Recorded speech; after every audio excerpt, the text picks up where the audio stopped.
Chilling tales for dark nights.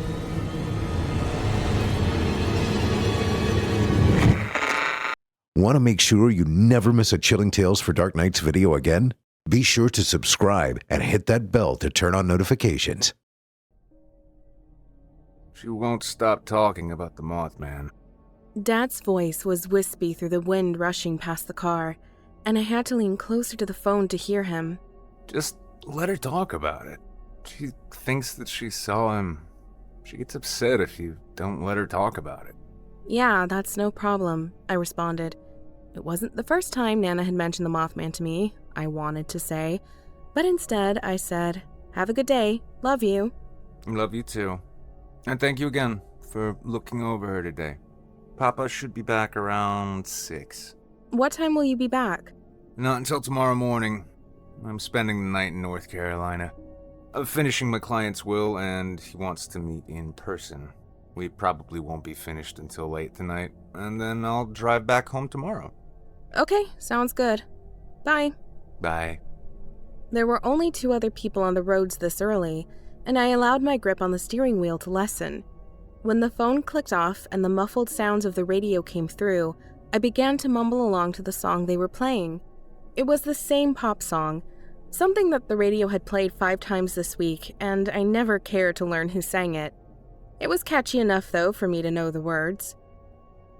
The roads meandered through the mountains, leading up to Papa and Nana's house, and I fell against the sides of my seat as I took them in. As the road straightened out and I approached their driveway, I saw that Papa's white Honda was not in the open garage. Why did he leave before I came here? Did he lock the doors? I took a deep breath. He must have only left a few minutes ago, and he left the garage door open for me. But what if she got out? I thought. It would only take Nana a few minutes to walk out of the house. I parked the car and looked around me. Could she already be outside, walking on the street? What if a car hit her? But the street was empty for as far as I could see. I ran to the house and turned the doorknob. It was unlocked. What if she walked down the hill and into the woods? Would I be able to find her then? When I opened the door, Precious started barking. "Well, hi there," I said, and I put out my hand. She started to lick my palm. "Is your mom home?" Who are you? I heard Nana ask, and I turned to look at her. She was sitting on the couch in the living room beside the door. White dog fur clung to her black, fuzzy pajamas. Her eyebrows scrunched up together, and her eyelids drooped down as if she were half awake. "I'm Katie, your granddaughter," I said, and when her expression didn't change, I felt hollowness at the back of my throat. I gripped onto my phone, ready to call Dad or Papa or anyone. But then she smiled and gave a short laugh. She patted the spot beside her on the couch. Well, come here, baby. I moved to sit beside her, and Precious followed, sitting on Nana's lap when she had gotten settled. "Do you need me to make you something for lunch?" I asked, but she gave another short laugh at that. No, honey, I'm okay.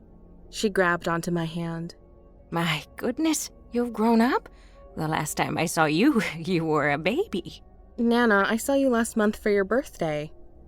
Oh, you did? She asked, and I nodded. Well, I don't remember that.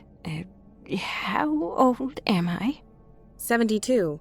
Oh, wow, that's old. I don't feel like I'm 72. How old do you feel? 25. She said and laughed. I tried to laugh with her, but I couldn't make myself form the sound. My shoulders moved up and down more than a laugh escaped from my lips. You know, I used to live up in Point Pleasant, she said, and I nodded. I haven't been there in a long time, though, but, you know, they have the Mothman up there. They do? I questioned. It was better for her just to talk about it. She nodded like a child trying to convince her friend of a secret. I saw him for the first time when I was a little girl. I was out in the backyard playing with Matthew. Where is Matthew now? He passed away, Nana. Oh, that's right. You know, he wasn't good at keeping up with things. There was something wrong up here. she said and pointed at her head. But he was the kindest person I've ever met. It's a shame he had to be taken away so young from this earth, but we must not question the good Lord's ways. He and I saw the Mothman, though.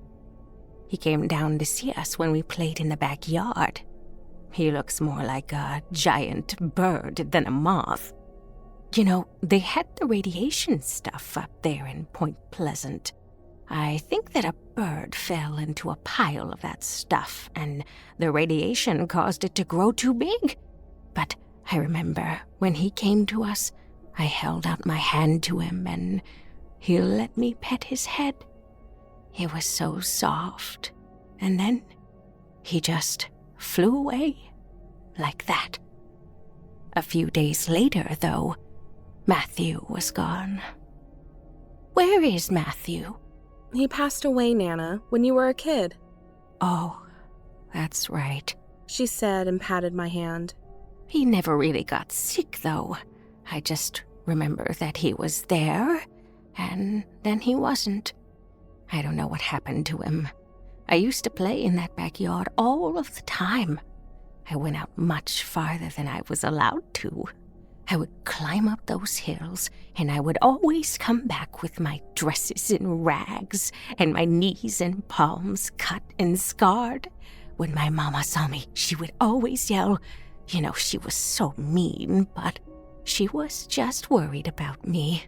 A simple smile grew across her face. I could be stubborn like that. I never listened to her. If I had listened to her and stopped climbing those hills, I wouldn't have seen the creature again. My favorite spot on those hills was a ledge that overlooked the bridge.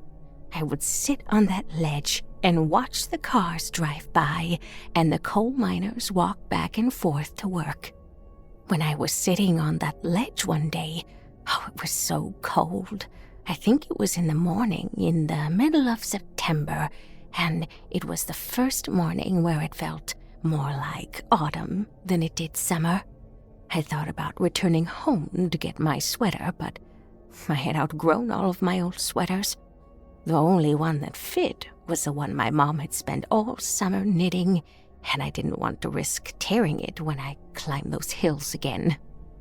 I made up my mind and decided that I would stay, and if I got sick, I would just try to hide my sickness from my mom.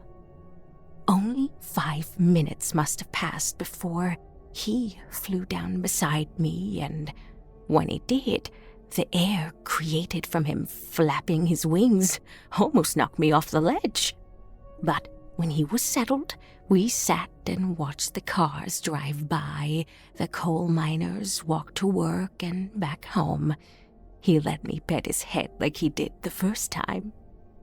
The air was starting to warm up, though, and I knew it was nearing lunchtime. If I missed my lunch, my mom would be very upset. So I waved goodbye to the creature, and he didn't seem to notice. And then I climbed down the hill and went back home. Later that night, we got a phone call. The bridge I was watching over had collapsed. My mom was crying, and I couldn't understand why. Children's minds just can't think of such destruction. It wasn't until I saw the bridge that I started crying too. Piles of rubble, that's all it was. And from then, I saw. Nana paused. Now, what did I see? I don't know, Nana. She smiled at me. Anyways, it doesn't matter now. What was I talking about? I thought for a moment about whether or not I wanted to tell her what she was talking about. It would be easier just to turn on a movie for her to watch. But it was better for her to talk about such things, to get it out of her system. I finally said, "The Mothman." The Mothman? Yes. How you saw him before Matthew passed away, and how you saw him before the bridge collapsed. Oh, yes. I guess I did, didn't I? Well, I'll tell you one thing. I didn't think that the Mothman could leave Point Pleasant. That's his home. But I see him here sometimes. He likes to perch in that tree outside by the shed, and I see him when I'm in the upstairs bathroom. He's not there now, I know it, but he'll be there soon. I'm sure he will be, Nana. Would you like me to make you something for lunch now? I nodded. Oh, yes, dear. I'm very hungry. I got up and went to the kitchen next to the living room. There was an open bag of cardboard plates by a line of glasses with my Nana's red lipstick stains on them. There were plates stacked up in the sink, and fragments of the ketchup and mustard on them were mixing with the bubbles in the soap water. How hungry are you, Nana? Who said that? Who are you? I stepped into the doorway leading to the kitchen. Do you know who I am? She smiled a tight-lipped smile at me. Yes, dear. You're my baby. Close enough, I thought. How hungry are you? She scrunched up her eyebrows like the question required some thought. Well, I think that I'm very hungry. Paper plates it is, then. I'll do the dishes later. What did you say? What do you want for lunch? Well, I think a cheeseburger and fries sounds good. I nodded and returned to the kitchen. When I opened up the fridge, I saw the box of frozen meat patties on the top shelf and a container of ice cream below it. There was only one meat patty left in the box. I fumbled for my phone and tapped Papa's contact. What if he doesn't want to talk right now? I hung up on the call. I can get groceries when he comes back if he doesn't want to get any. I used a pan that was already lying on the stove, and I placed the patty on it. I turned the dial, and a red light glowed on the electric blacktop. There was a faint sound of bells jingling in the distance. Did Papa bring toys out for Nana? I almost left it at that, but the muscles in the pit of my stomach tightened. It was the only logical conclusion that I could come up with. I walked back to the living room, and Nana and Precious were no longer on the couch. "Nana?" I yelled out. Silence. A rope of bells is tied to the doorknob on the door that connects the living room to the backyard. How does she remember how to unlock things? I could hear Precious's muffled barks as I ran to the door and opened it. "Nana!" I called out. All I saw were the grass and the rose bushes with their bare brown branches for a second. Then her voice said, I'm right here, sweetie. The gazebo was behind me, and the memories with it. My bare feet were pattering on the planks, wishing against everything that I wouldn't get a splinter. My grandma, lying down on the reclining chair, the wind chimes blowing in the distance. Was it supposed to storm that day? I crawled beside her, and she said, Just listen. I would have never noticed it flying in the air. That's the thing. How could you never notice something that big flying into the air? But I just know I wouldn't have. It was meant to blend into its surroundings, but with its raven-like feathers fluffed against one another, each one longer than my grandmother's arms. I could see it now. Perhaps it only flew at night. What's wrong, dear? I opened my mouth, but there was only silence. All I could think was, it's supposed to have red eyes. Its eyes were only pupils, and there was a thin, pinkish red line near its eyelids. Oh, baby, why are you staring like that? This is my... Well, I forgot what he is, but I've met him before. At least I feel like I have. I think he might be my guardian angel. The Lord works in mysterious ways. Look, he brought Matthew on his back with him. She pointed to where she saw Matthew, but there was nothing there. Only the dark feathers that glistened in the sunshine. Nana? And the word came out as nothing more than a whisper. Oh, hi, Matthew. Where did you go? Well, I'm your sister. Yes, it's been a long time, hasn't it? I can't seem to remember what happened to you. Well, okay, but why do you want me to tell her? Nana turned back to face me. If I happened to look in the backyard, I would think that the creature was nothing more than a Halloween decoration. Matthew wants me to tell you this because he says that you'll remember it for longer than I will. He wants me to tell you that we were outside playing one day, and we were still children when he flew down beside us. Really? He let me pet him? Nana reached out her hand and started stroking the creature's side. The thing nuzzled against her. Yes, he is nice. No, you shut your mouth.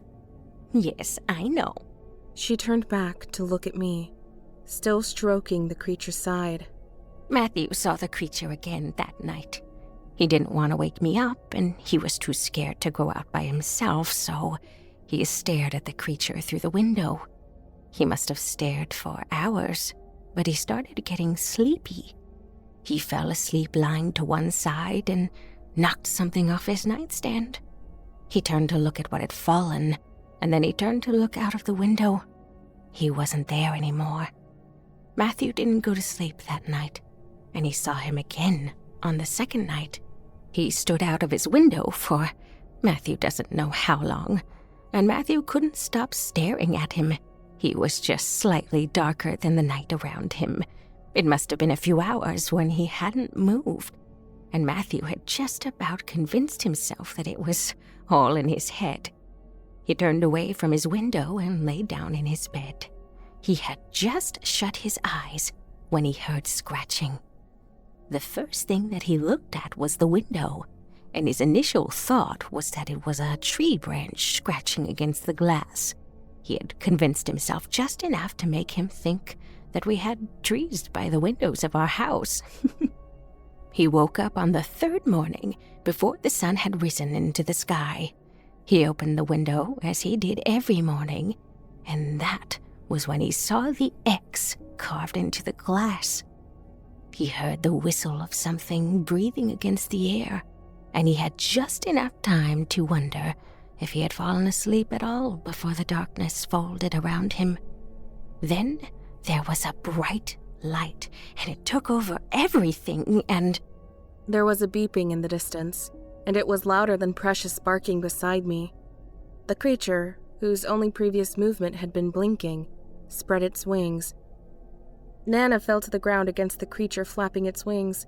When I joined her at her side, we both looked up to the sky, watching the creature fly past the clouds until he couldn't be seen anymore. What the hell is going on here? My papa screamed. He was already standing on the porch, but I didn't hear the door open. I came home and my whole kitchen is full of smoke. Are you trying to burn my house down? I tried to say, "I'm sorry," but my lips only formed the shapes of the words. And then, it was like Papa had walked out of the fog. He saw Nana and me lying on the ground, and he asked, What happened? Why are we outside? Nana asked at the same time. There was a creature outside here, Nana, I said and turned to face her. I think it was the Mothman. Silence from my grandfather, but I saw Nana smile. Oh, did he come to visit me? Oh, that's nice. You know, I didn't know that he could leave Point Pleasant. That's where he's from. But I see him so often now. He's not here right now, I know it. But he'll be back soon. Jesus! Papa exclaimed. You know, I want to tell you something, Nana said. I grew up in Point Pleasant, and I saw the Mothman. It's true. And then I was hoisted up into the air, my grandfather's hands on my shoulders until I steadied myself. You only had to listen to her, not play into her ideas. But he was here. We saw him. Who was here? Charlie, why are you so upset? Papa pressed the palms of his hands into his eyes, and I felt tears burn into the corners of my own. He opened his mouth and then closed it, deciding against whatever he was about to say. Take your Nana upstairs. She needs to rest. It would be good if you rested too. You're not fit to drive back home right now. I bit down on the inside of my cheek. I must sound so immature. Papa couldn't make eye contact with me as he passed Nana's hand to mine, and I started walking back inside the house. Why are we outside? She asked. I opened the door, and once we walked through, I watched as Papa continued to stare at the forest behind his yard. He didn't intend to move. I closed the door behind us.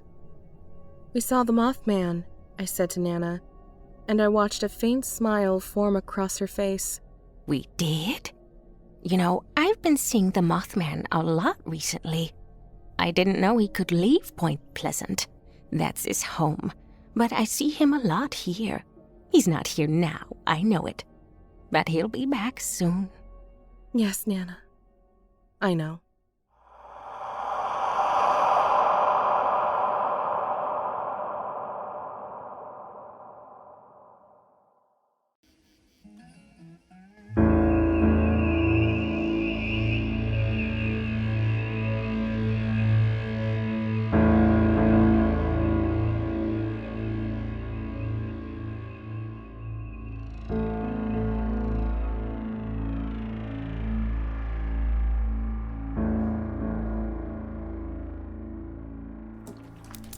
Sally Mae had married Luther Webster 28 years ago, and now she was washing his best clothes for his funeral. He should not to have done it, Sally Mae Webster told me as she fished Luther Webster's tired blue denim shirt out of the galvanized soaking tub. She rinsed, stirred, and boiled Luther's clothes in the tub over the fire. She laid the clothes over a wooden bench and beat on them with the flat of her battling stick, pounding the dirt and soap out of the clothes.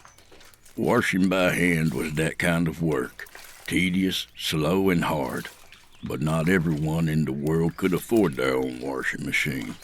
The whole time Sally Mae told me how her husband and my best friend, Luther Webster, had stood up against the Bates brothers. "Them Bates boys stole our horse," She said. "They burned down the stall." "Are you sure it was them?" I asked. "We know they did it. She answered. They were stupid enough to leave a red hunting cap with the name Junior Bates scrawled on the lining in black indelible ink." "That sounds like proof to me," I said. "Did you call the sheriff?" "The sheriff's last name is Bates." Sally Mae pointed out. When Luther went and told Sheriff Bates that his best beloved nephew stole our horse and burned our barn, he didn't say or do a goddamn thing. "I guess that Sheriff Bates must have had himself a death day," I said. "First chance I get, I'll go and talk to him, see if I can't blow his ears clean out." "Wouldn't do any good now, would it?" Sally Mae said. "Wouldn't hurt any," I pointed out. "At least it wouldn't hurt me one little ding-dong bit." Sally Mae just grunted at that, turned back to her laundry. "Luther walked up to their cabin," She went on. "He said he'd talk some sense into them. I said that I ought to go with him, but he went alone. I kept listening. One thing lead to another. Next thing I know, Luther was lying dead in the dirt, shot in the back." She said. "I told him that he ought not go up against those Bates boys, but he did it just the same. And now he's lying out there in the hills. I can't even bring him home to bury him. They've got somebody watch that body night and day. They say they'll shoot anyone who dares to move it." "What sense does that make?" I asked. "Guarding a dead body like that?" "Who said sense had anything to do with it?" She said, giving the tub another stir. "It's Bates sense. Nothing more than spite and meanfulness and pure boiled hatred." "Well, where are Luther's friends?" I asked Sally. "Why aren't they coming to see to his burial?" "His friends? Right now you're it. Nobody else? Luther never really put up with other people since coming back from Korea," Sally said. "He kept to himself mostly. He wasn't a lonely man so much as he was just awfully used to being alone. He would talk to me, and he would talk to the cat, and he would even talk to the dog on a good day. But that was just about as social as life got for my man Luther. He was good to me, though, and after a while his solitary ways kind of rubbed off on me as well." I understood what she was telling me. There had been no crowd around me since the war. I hadn't even talked to Luther since coming home. It wasn't like I didn't think of him. I just didn't think of actually calling them. Then, 2 nights ago, Sally woke me up from a sound sleep with a 2 a.m. phone call for help. She'd walked the 2 miles into town and fed a lonely silver dime into the coin slot. "Luther has been shot to death," She told me over the phone. I'll be there directly, I told her, just as soon as I can get. It took me 2 whole days, but I got there. The truth is, everyone in town's afraid of the Bates boys. She went on, still working that wash tub. They already put the word out that anyone foolish enough to try and see that Luther got a proper burial had better dig a grave for their own first. I've about given up on the idea of burying him, she admitted. I figured that either some bear would drag him off, or else the Bates boys would get tired of the smell of dead meat and finish off what was left of him with a tin of kerosene and a match. She shook the clothes out and wrung them by hand, and then she hung them over the willow-withy fence to dry. I tried to do it myself, she said. I walked up there and I tried to drag him home, but they wouldn't give me a chance. They pushed me down and they tore my blouse. They would have done worse if I hadn't had a butcher knife tucked in my belt where I could grab it. I could see her biting the inside of her cheek hollow while she said that last bit. It was easier to ache than to grieve. She wasn't going to let a tear fall if she could help it, but it hurt just the same to watch her chew. Until you drove up, I was thinking of maybe burying his best set of clothes and putting up a wooden cross over them, she confessed. It wouldn't have been much, but at least it would have been something. I had first met Luther Webster in the summer of 1950 in the Korean jungle just outside of a little town that sounded as if someone's mouth was full of bottle glass when they had named it. It was raining that day, a hard, slow drizzle that left you soaked to the bone all day long. Well, we were cold and wet and absolutely miserable. I was sitting in my foxhole carrying an M1 Garand rifle. The Garand was a useful tool. It had enough stopping power to put down a grown man with one shot if you put that shot in the right place. Its 8-cartridge loading clip allowed you to keep up a fairly stiff rate of fire, so long as you weren't inclined to the occasional bout of thumb-fingered cack-handedness.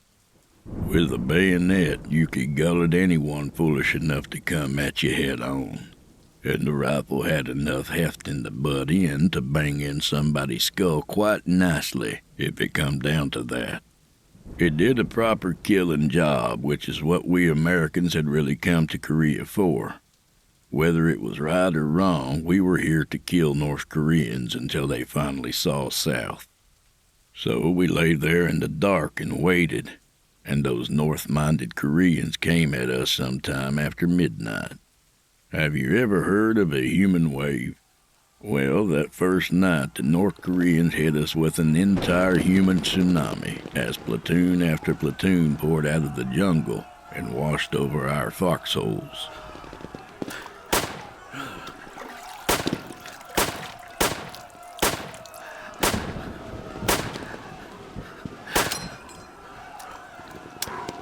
I fought back just as hard as I could, firing shot after shot until I ran out of ammo. That's when the first bullet caught me in the shoulder and I dropped down. The rain pulled up at the bottom of my foxhole until I found myself squatting in a foot of water, unsure of whether or not I was going to bleed to death from the bullet hole or just accidentally drown myself under a sump of watered-down blood. I slid my bayonet out of its sheath and I fixed it into place on the end of my Garand and sat there waiting to die. Wounded or not, I was determined to give those boys a fight before they took me under. And that was where I first met Luther.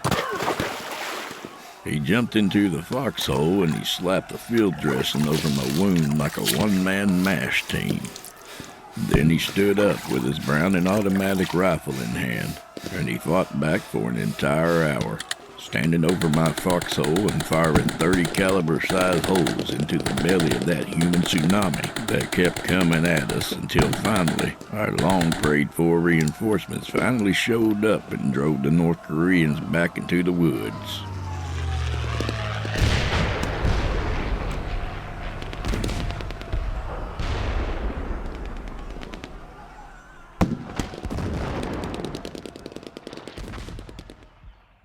That was the first day I met Luther. He saved my life, and I knew it, then and now. The way that I see it, a man like Luther Webster is an honest-to-God American hero. He deserved more than a lonely country graveyard. He deserved an orchestra, and a bugler, and a squadron of Marines in full-dress regalia, and a 21-gun salute. I was here to see that done. And those clothes will be dry in an hour or two, the way the sun is heating up, I said to Sally. I'll just go on up over the hill to the Bates farm and bring Luther back. You're sure you want to do this? Sally asked. Sure doesn't have a thing to do with it, I told her. I have to do it is more like what it really is. I opened the trunk of my car and I changed into my uniform. I made sure my boots were tied and I cinched my ammo belt snug. I lifted my Garand rifle from out of the gray blankets I had wrapped it in. I checked it carefully and loaded the first clip of 8 cartridges. Lastly, I hooked my 1 grenade onto my belt. I had a .45 automatic pistol holstered at my belt. The pistol wasn't much for distance, but it would be useful if all else failed. I walked up the hills, trying to remember the words to High Noon's "Do not forsake me, oh my darling." A cricket sang to me as I walked, "Stupid, stupid, stupid," but I couldn't tell you the name of the song it was singing. The sun sliced through the treetops and painted the dirt with Venetian slats of light and shadow. The wood frogs creaked and the horseflies and mosquitoes were hungry as always. The devil's paintbrush lit the dark forest floor like a legion of brightly burning candles. It took nearly a half an hour to reach the Bates farm. Luther's body was lying in the dirt where they had left him. Oh, man. The maggots moistly crawled across what was left of him, flexing and coaxing their foul bodies like tiny dead fingers. There were so many maggots that I could hear them moving, making their own kind of music. It looked like maybe a coyote had been chewing on some of his stomach. Fat, nasty green bottle flies buzzed noisily about the wet knots tangled in the fatty folds of his viscera. I had seen worse in the war, but it's never easy looking at a friend that way. I took my pack off and laid it down beside Luther's body. Then I looked down at the cabin. It was a solid-looking structure that looked about 100 years old, built upon a foundation of carefully stacked ground rock, with a locust seal and walls of mountain pine that looked as if they might stand for another 100 years. I put 3 tall, fat poplar trunks between myself and the house before I called out. "I've come for Luther," I called out to the cabin. "He needs to be buried." Leave 'em right where we flung 'em. A voice graveled out from the shadows of the front porch. We like 'em fine right where he is. I eyeballed the situation. I could see a shadow casting out from behind the gray willow rocking chair. Somebody was kneeling there and watching me. It might be they had been sitting there the whole time and I hadn't noticed. Damn it, I was getting careless in my old age. I put the Garand to my shoulder, took aim and fired 2 shots into the back of the rocker.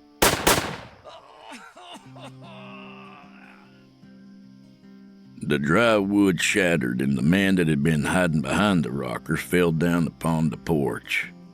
Things happened fast after that. What sounded like a shotgun blasted out the glass in the front window. A shower of buckshot rattled through the poplar leaves.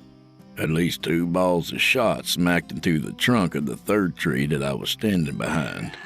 I fired 3 more times, once at the window hole and twice into the wall below the window. 2 men came running out from behind the house, angling sideways toward the hillside in a determined attempt to outflank me. One of them was carrying an axe, the other a clubbish chunk of firewood. They were easy killing as I put a bullet into each of their midsections. Then I snapped off a shot at the front door to keep them guessing as I fished out another 8-shell clip and slammed it home. "How many graves do I need to dig today?" I called out. "You tell me how high I need to learn to count to." Just yearn. Somebody called right back.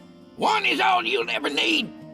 My math lesson was followed by a ragged rattle of gunfire. The Bates boys sounded upset and a little nervous, which was good for me. It's important to keep calm and cool in a firefight. There is nothing like badly timed panic and anger for messing with your aim. And right now, I aim to exterminate the Bates clan. They had killed my friend, and they had threatened to kill others. They had torn Sally Mae's blouse. Lord knows what else they would do if left unhindered. So I intended to root them out like a bad patch of weeds.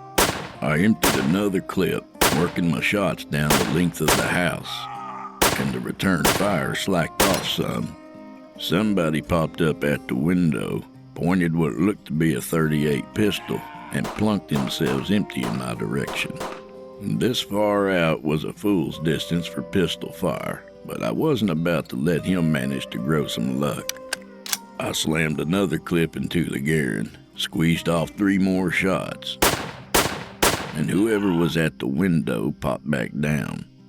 That's when I caught the movement on the hillside from the corner of one eye. A young man stood up, aiming a rifle. I swung the muzzle of my Garen around too late and felt something slam into my side.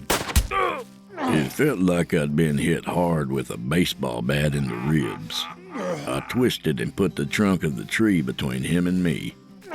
I eased down among the roots of the poplar, thinking moss-snug thoughts and keeping a wary eye on the cabin.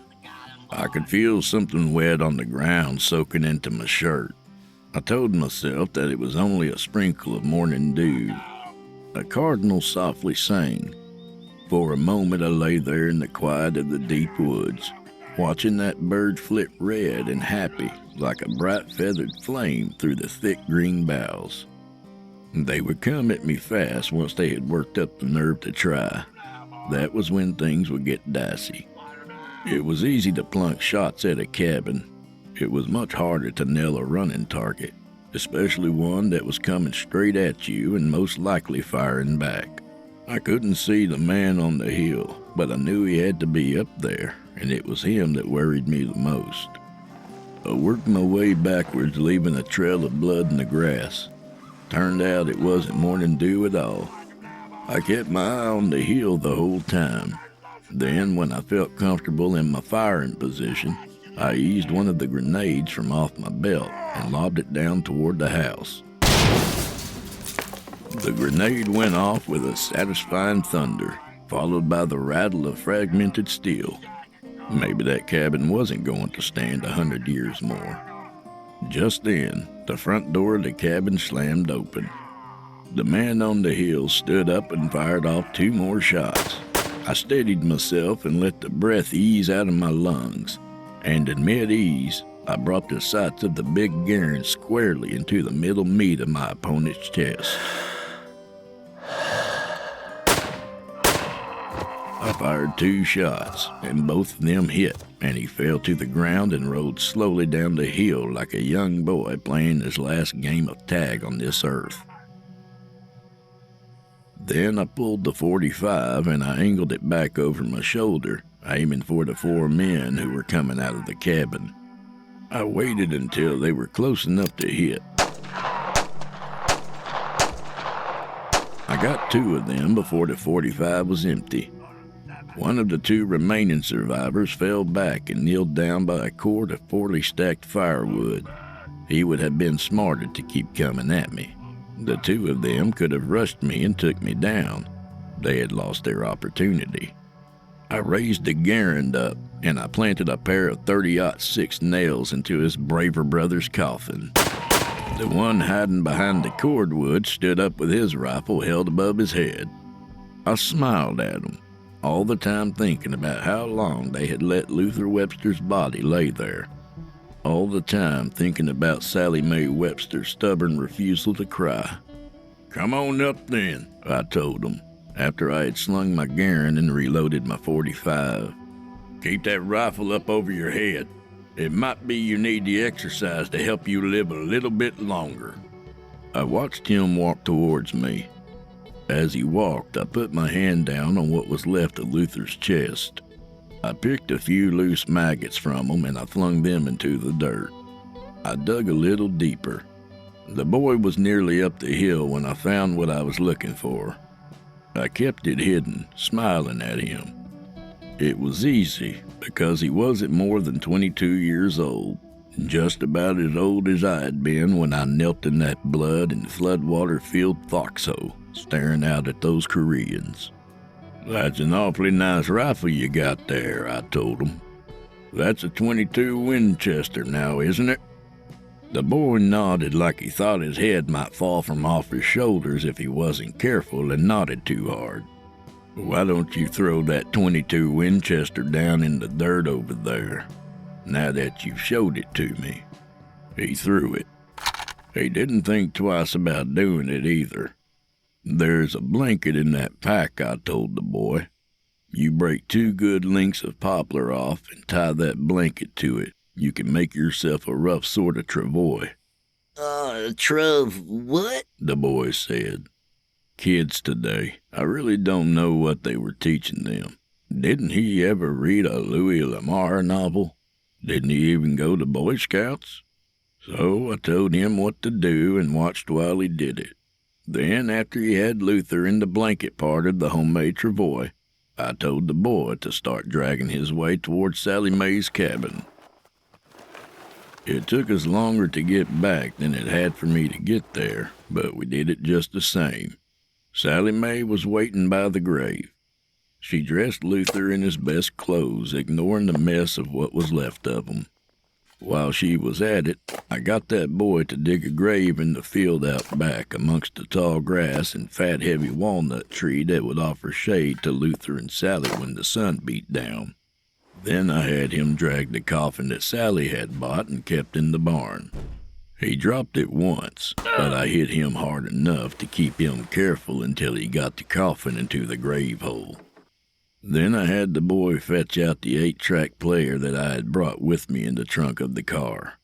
I kept the Garand trained on him the whole time through. "We need a plug for it to play, don't we?" The boy asked of the 8-track player, staring at it like it was some kind of a fossilized relic from out of the Stone Age. "It's got batteries," I assured him. "Now help her get Luther into that grave hole." "Help who?" I took 3 precise steps toward the boy, brought the Garand down and caught him with the butt of it, smack dab against his jawbone. I nearly broke it in 2. The boy fell to the dirt. I leaned over and looked down at him. "His name was Master Sergeant Luther Webster," I told him. "He was my best friend. He was a man who fought for his country, and he shot and killed many brave men in more battles than a know-nothing flea pimple like you could ever dream of in your worst nightmare. That is a name that you should commit to memory, seeing as how you put this man where he is today." I had to put him in that coffin," the boy stammered through the blood that was spilling from out of his mouth. You told me to." I fished the round out of my pocket, the round that I had rooted out of Luther's open wound. "This looks like a .22 caliber long," I said quietly. "The very same as that gun you were carrying. I saw 3 shotguns and a .303 Enfield and a .44 Marlin that was most likely stolen. I saw a .38 caliber revolver and an axe and a chunk of firewood. So far as I could tell, you were the only one out there carrying a .22 rifle." The boy opened his mouth. He closed it again before more blood could spill out. In between the open and the close, no words fell out. "Stand up," I told him. It took a bit of doing, but he stood.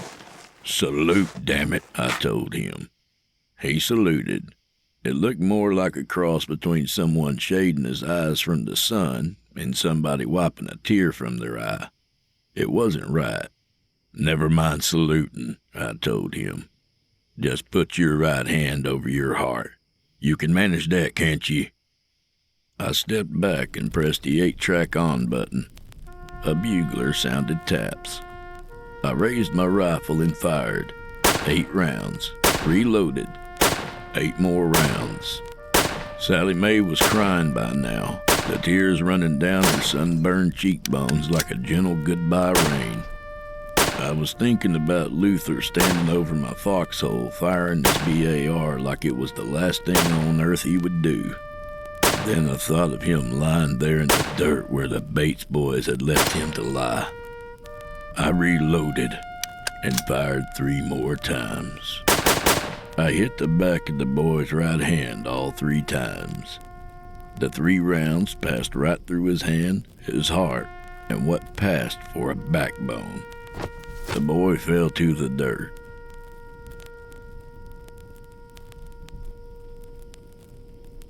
I dragged him over and rolled him into the grave hole. Then I shoveled dirt until it was done. Sally Mae helped me towards the end of it. Afterwards, I stumbled to the front porch of her house and laid down on the wind-blown floorboards. I looked up at the sky. That shirt is going to need washing, Sally Mae said. Not before I finished dying in it, I replied.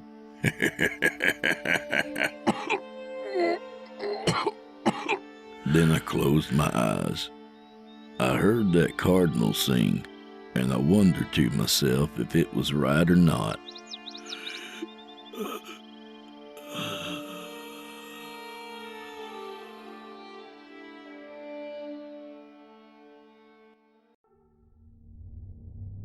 The first reported incident was an alleged homicide in which a man killed 5 people in the master bedroom, dissected them in a meticulous fashion, and vanished with the lungs, vocal cord, and epiglottis of all 5 of the 5 victims.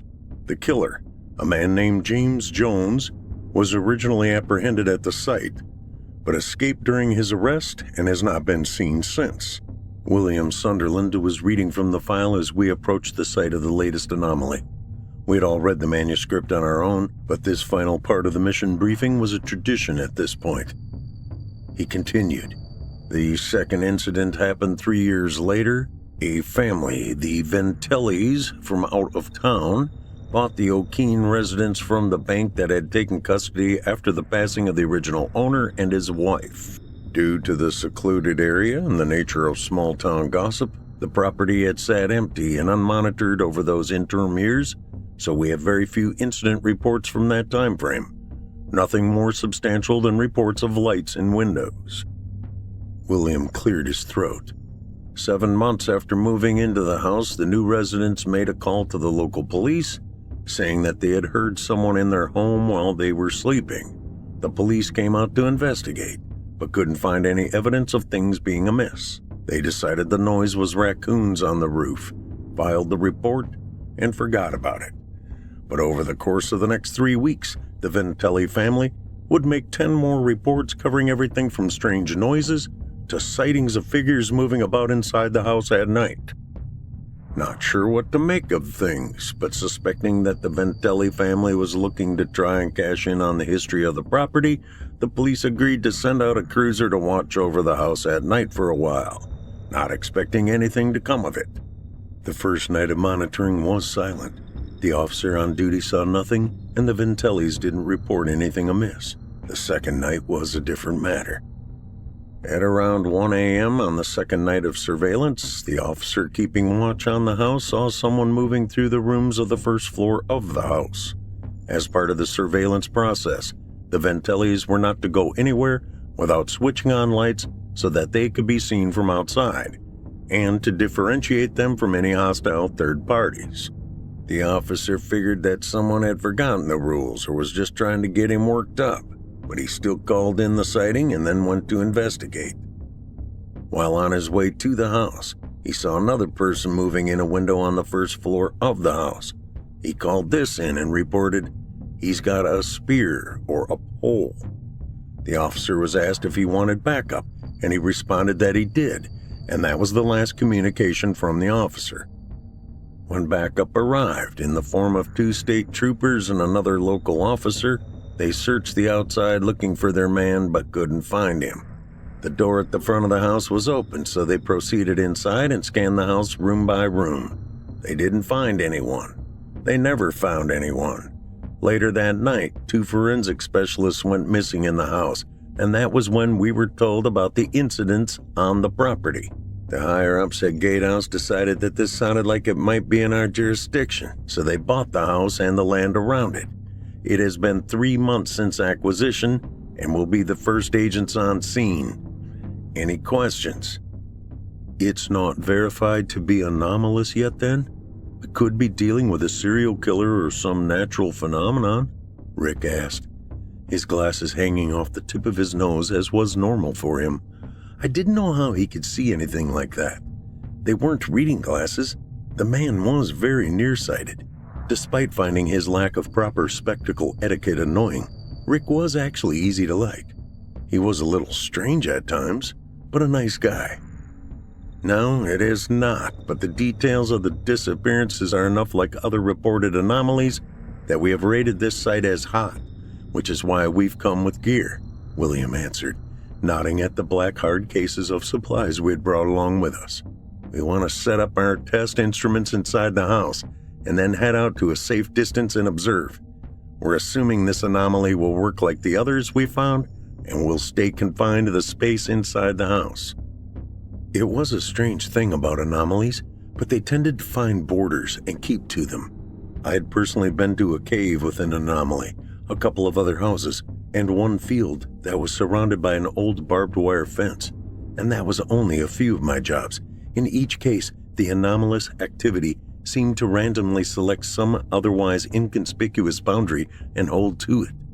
That was just one of a million things we didn't understand about these events. Other than the reports of shadows, is there any indication of physical manifestations inside the property?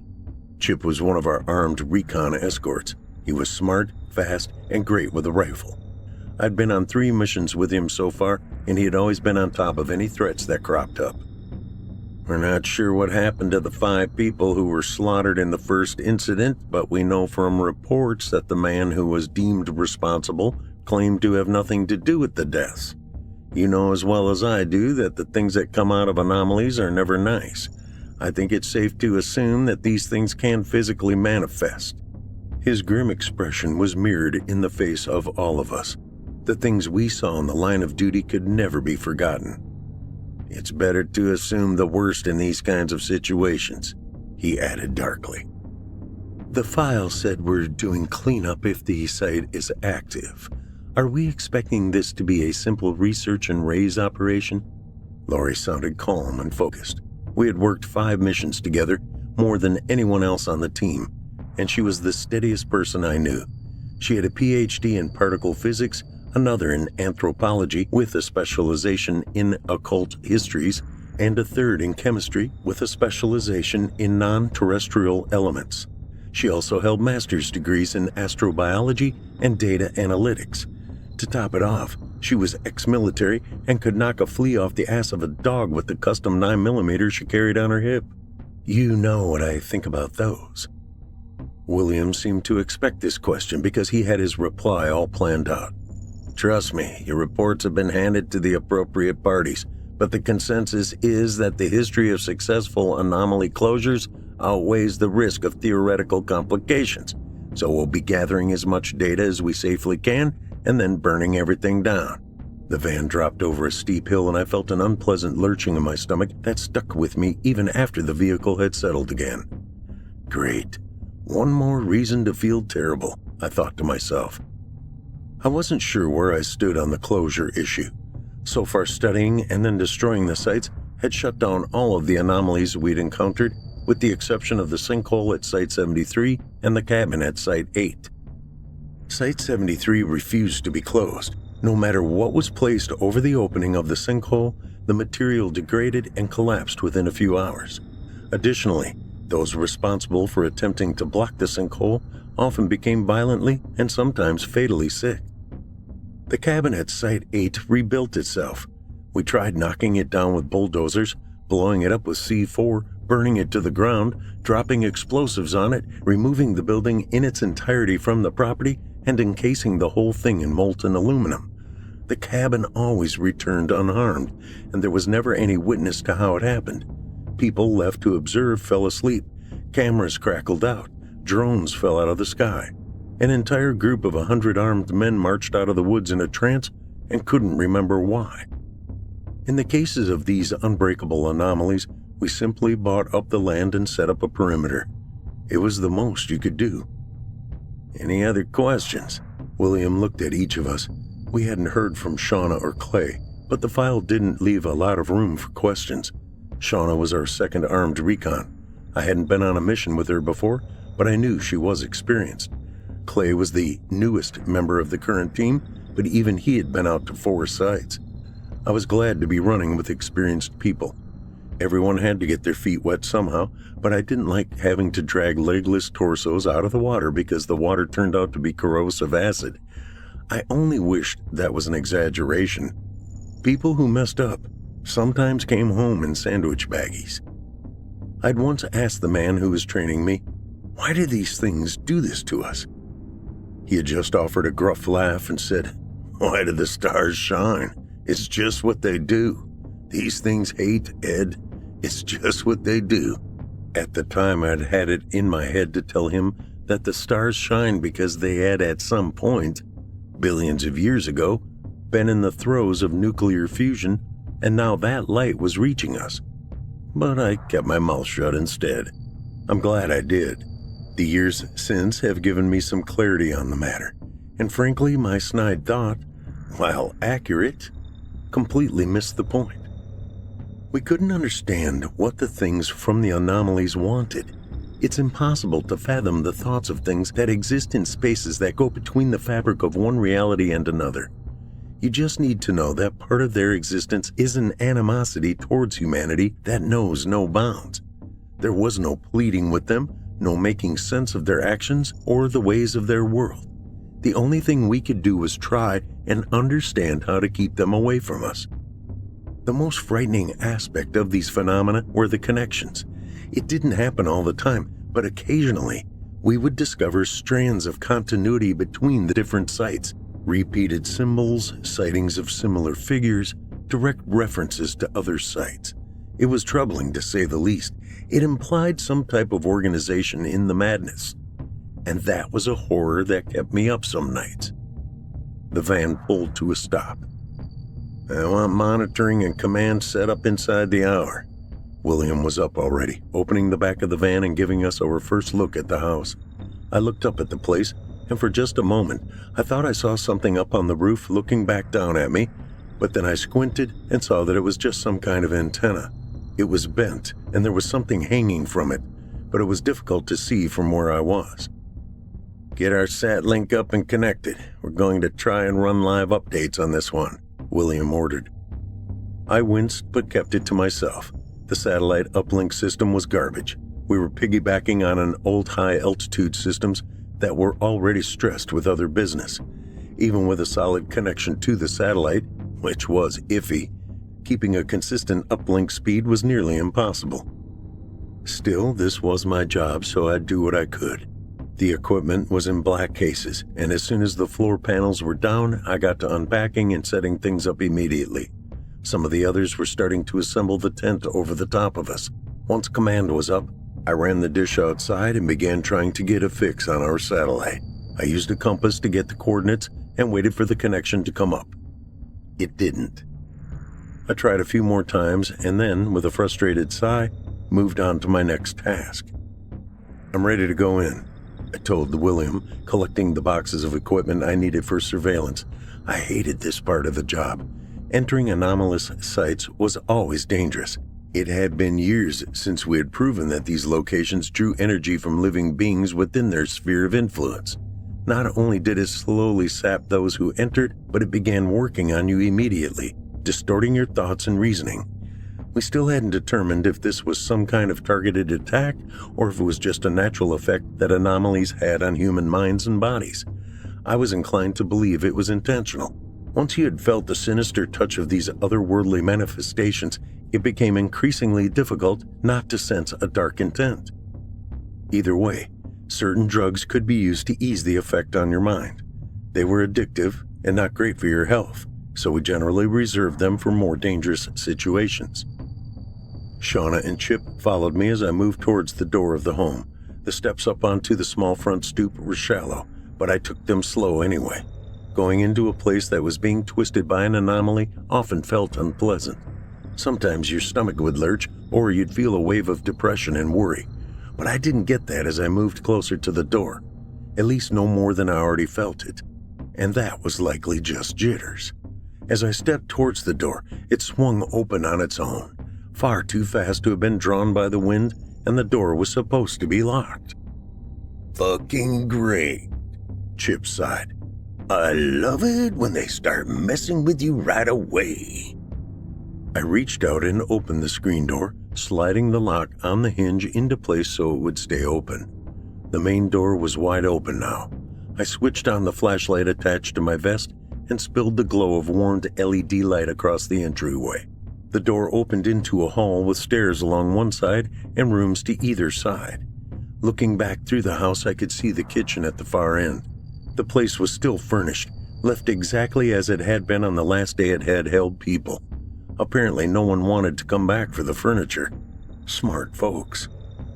I stepped inside, expecting to feel something on crossing the threshold into Anomaly space, but there was nothing.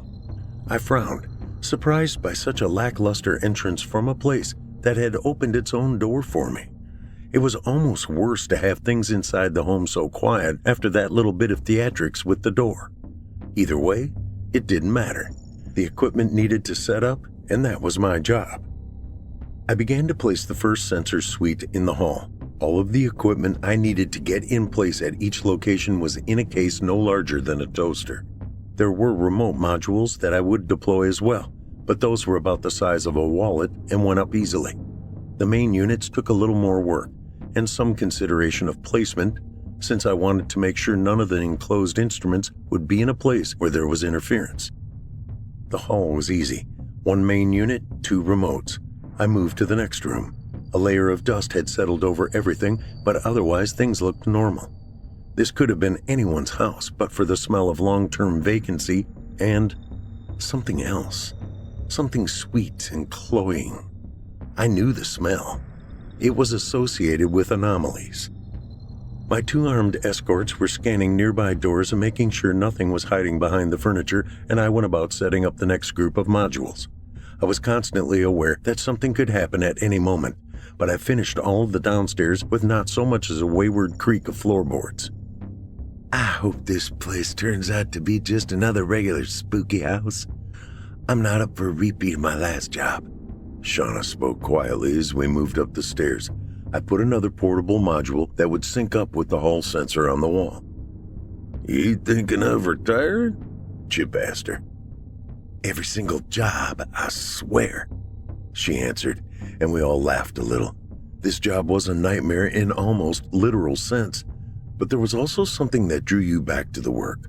Once you knew the darkness was full of monsters, it could be really difficult to turn your back on it anymore. You couldn't switch the knowledge off. "Oh shit, it's him." Shauna's voice made me turn her way. She was looking at a painting hanging to one side of the landing. It looked like something that had been bought at the estate sale of a castle in Germany. It was a portrait of a pale man with an awful smile on his face. He was showing just a little of his teeth, but they seemed to be sharp between his lips, and those thin gray lips were too wide on his face. It looked like if he opened his mouth as wide as he could, it would tip the top of his head all the way back to his neck, like he had the hinged jaws of a snake. The eyes were black from pupil to sclera. His outfit was all dark tones and a formal cut, like the finery a medieval king might have worn. The background of the picture was covered in details that I couldn't make out, but they looked meticulous, penned in lines so tiny I could barely differentiate them. I reached up and thumbed my radio. "Command, we have a confirmed sighting of the uncanny man. There is a painting to the left of the stairs on the second floor with a depiction of him. Is this on any of the inventories? One moment, a voice responded. Rick, I thought. I made sure my body cam was pointed at the picture, but I found myself not wanting to look into those black eyes anymore. The uncanny man was a repeating anomalous entity. He wasn't always at the site of an anomaly, but he appeared enough that we'd been taught to look out for him. He was usually seen at more dangerous locations. No, there are no paintings in the house. We have video confirmation of your sighting from your body cams. Proceed carefully. I'm moving the site status to hot active. Start level 2 precautions. Finish up quickly. William's reply was exactly what I had suspected. All of us opened a small tin case in one of the many pockets of our vests and pulled out a prepped syringe. I removed the cap on mine, pressed the needle until a tiny bit of liquid came out. I uncovered the port on my chest and injected the methylphenidate as the others did the same. The sharpened focus came on quickly, as well as that unnatural sense of clarity that made every color a little brighter and every edge a little harder. The other two switched their weapons from single fire to burst fire and released their safeties. We were now hyper alert and extra dangerous, yet that meant almost nothing if things went really wrong. We began to move from room to room, setting up the equipment. The other two were on high alert, and that allowed me to really focus my attention on what I was doing. In fact, with the drugs running through my system, I was almost hyper-fixated on the sensors as I put them up, which is probably why I noticed something strange. The temperature's getting colder as we get nearer to the master bedroom. I said the words out loud. It was strange that Command hadn't bothered to tell us when they got the readings. How much colder? Chip asked. 12 degrees from the first room on the left side to this room here. This was the third room. It did feel a bit cooler on my face now that I thought about it. The suits we wore helped regulate body temperatures, but they didn't cover our faces or our hands. The first case took place in that room, didn't it? Shauna dipped her gun in the direction we were headed. I nodded my reply as we headed out of the room we were working in and made our way towards the master bedroom. Shauna went in first, called that the room was clear, and then Chip and I followed her. The room was empty. There wasn't so much as a single nightstand in place. I deployed my equipment quickly, finding the cool air in the room to be unsettling. I switched on the main unit once it was ready, waited for the lights to say we were all connected, and then got up. Okay, let's... I stopped mid-sentence. Chip was standing by the door looking down the hall. Shauna wasn't in the room. Where's Shauna? I asked, expecting Chip to tell me she went ahead to clear our way, but Chip turned back to the room and I saw him start in surprise as he realized the room was empty but for the two of us and the equipment. She should be right here. I just looked away from her. I turned to look out the door, but she was standing right there by the wall. He gestured to one side of the room, next to a closet door. Shauna? I called towards the closet. There was no reply, but I hadn't anticipated there would be one. I felt a terrible chill go up my spine, and it had nothing to do with the temperature in the room. Chip walked over to the door slowly, keeping his gun trained on it. He reached out, taking the handle firmly in his grip, looked at me, then looked back at the door. He threw it open and brought his weapon up, barrel pointed inside. It was empty. On the back wall of the closet, someone had painted a large spiral with a diamond-shaped head at the outer edge of its winding path. It looked like a snake or a flatworm. I'd seen the symbol before, but no one was sure what it meant. The radio beeped. Shauna is gone. William's voice had a strained timbre to it. Chip responded quickly. We've lost visual on Shauna. She has been vanished. There was a short pause, and when William came back on, Copy? Return to command. Copy, Chip replied, and then we were rushing for the exit. Chip was in front, scanning the area with eyes that were hyper-alert. I was not far behind him. I kept looking over my shoulder, expecting to see either Shauna or whatever had taken her away. There was nothing. We crossed the threshold of the door, leaving it open in case Shauna did come after us. I unstopped the screen door and let that fall closed at our back, feeling like I needed to at least put something between us and the house. Once outside, we turned our attention to the van and the command tent, and that was when things became even worse. The tent was destroyed, but the bodies of our friends were skewered on the heavy corner posts as though something huge had picked them up and slammed them face first onto the stakes. The sight of it made every part of me recoil in horror.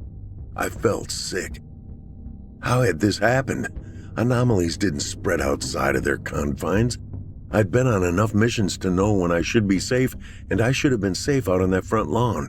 But clearly I wasn't. What the hell's going on? Chip's voice sounded as strained as I felt. You can't leave it. Once it knows you exist, it will never let you go. The voice from behind us had me spinning on my heels. There was a man standing just inside the door. It took me a moment to figure out who he was because I'd only ever seen him in pictures, and the pictures I had seen had been of a very different version of this man. The one before me was covered in scars, as though his whole body had been dragged over a field of razor blades. The skin on his back had been cut into strips and then stretched and hung on bits of iron rods that were twisted into his neck and shoulders, spreading them open like flesh wings that rose just above his head. Mr. Jones, why don't you come out here and we'll get in the van and we can take you to a hospital, get you some help. How I managed to sound calm was a miracle. James laughed and started backing back into the house. No, they've had enough of me for now. It's your turn. I'm sorry. You shouldn't have come here. Chip was already at the van with the sat phone. I could see the dead signal light on the side of the device, but Chip was clearly planning on leaving a repeating message. Gatehouse, this is Site 147.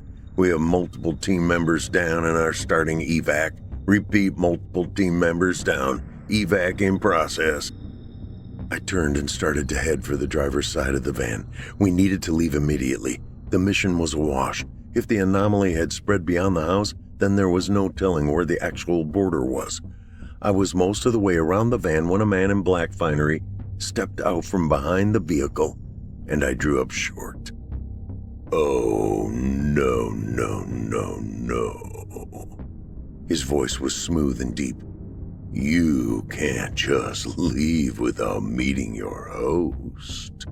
The uncanny man's eyes were so dark that I felt like I was falling into them as I met his gaze, as though everything was falling into them, and it hurt. I had never known that fear could hit a person so hard. My entire body felt numb with it. I thought I might drop dead. I almost wanted to. I heard the sound of a burst of automatic fire from behind me. It startled me back to clarity for a moment, and I looked that way, expecting to see Chip taking up aim on the horror in front of me. But instead, I turned to see Chip crumpling to the ground with most of his head missing. The weak ones are no fun. That smooth voice crept into my ears again, and I turned back. It was closer now, smiling with a grin that was terrible and wide. There were so many teeth. It was hungry. So hungry. You aren't weak, are you? Let's go meet the king. The worm is famished. It reached out for me, and reality splintered with my mind.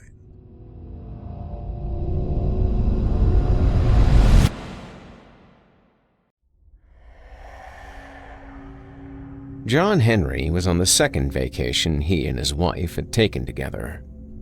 Or the first, sort of, if you didn't count the honeymoon. And he was determined to enjoy himself, even if the effort killed him. But the sweltering sauna that was currently the very air in Clearwater meant it was too damn hot to enjoy anything. Especially now, right at noon, in the middle of a record-breaking hotter-than-hell July. Even his Road Pop, a to-go beer that was disguised masterfully in a red Solo cup, had lost its chill after about 5 minutes of walking in that heat. But Diane wanted to go window shopping. Wanted to do anything, really. So, here he was, in a crowded tourist trap of a shop, staring at a full wall of Baroque pairs of socks. The kind you'd wear maybe once, just to take a picture of them, or give as a gag gift, and then never put them on again. They were stitched with puns, or dumb quotes, or warped images of decade-old memes and knockoff versions of copyrighted or trademarked characters. A total waste of money, not to mention ridiculously overpriced, and yet it was still some sucker's job to make them, some other sucker's job to stock them in their stores so that some other sucker can buy the useless things. Diane was that last sucker, and he was the sucker that would actually have to pay for them. It's Darwinism, just applied to capitalism, he thought. God bless America.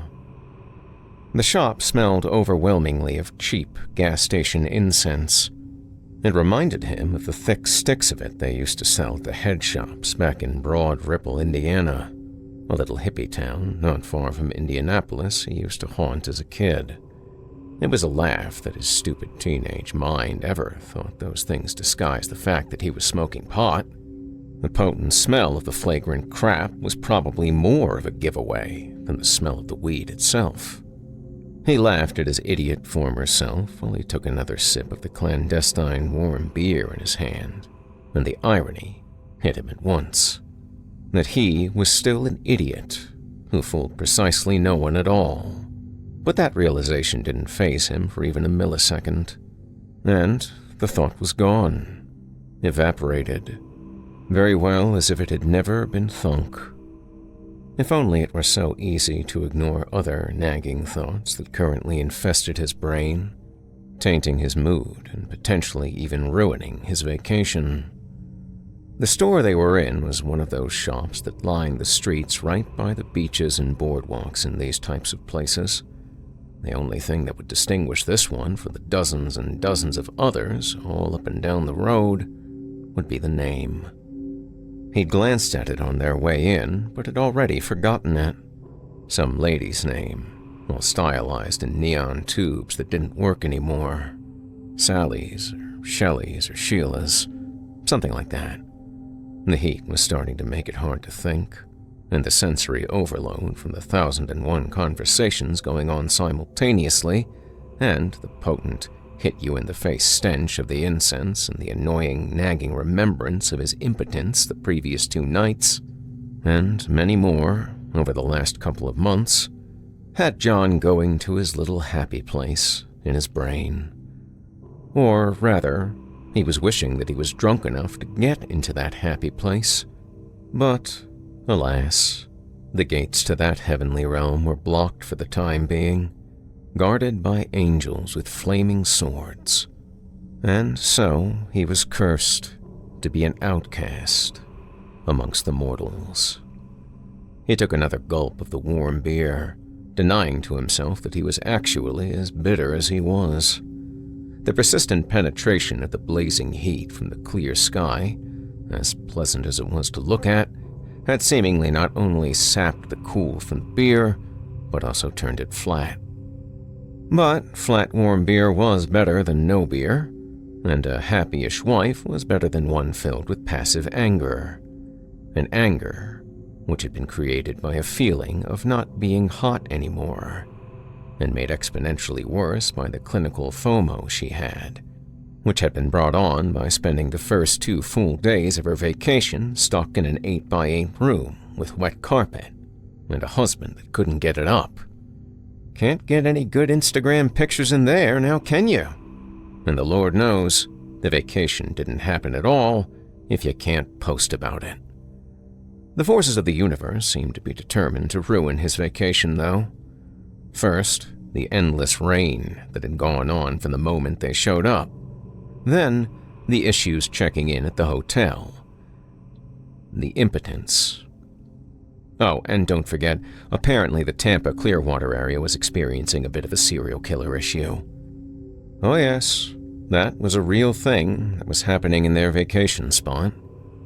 However, in a strange way, this fact seemed to add a little excitement to the adventure. a little danger, something to talk about, something to post about. Spooky. Honestly, he'd have forgotten that the police were even looking for a killer at all if it wasn't for the constant reminders. The poorly done police sketches plastered all up and down the street at every beach entrance and in every bar. They'd passed one of them on their way in, put up on the door of the shop. A chubby guy with patchy peach fuzz, very cartoonish, probably would end up very unhelpful. But it was their third day there, and the weather had cleared up now. The killer thing was easily ignored. Besides, his own issues in the bedroom were taking up all of his thoughts. Didn't really have time to worry about local crime, but hopefully, that problem would simply resolve on its own, and then things would go back to normal. And if not, well, there are things you can take for that. It wasn't really that serious. He could still get it up himself, using the internet on his phone for help. So the issue was almost certainly mental, not physical. Mental things like this, if they didn't just go away on their own after some time, which they normally did, then you could usually just think your way out of it. Plus, the problem hadn't even been going on for that long, and it was one with many, many simple and effective solutions that it really didn't make that much sense to obsess over. But obsess over it he did. It was really hard, no pun intended, to stop thinking about it.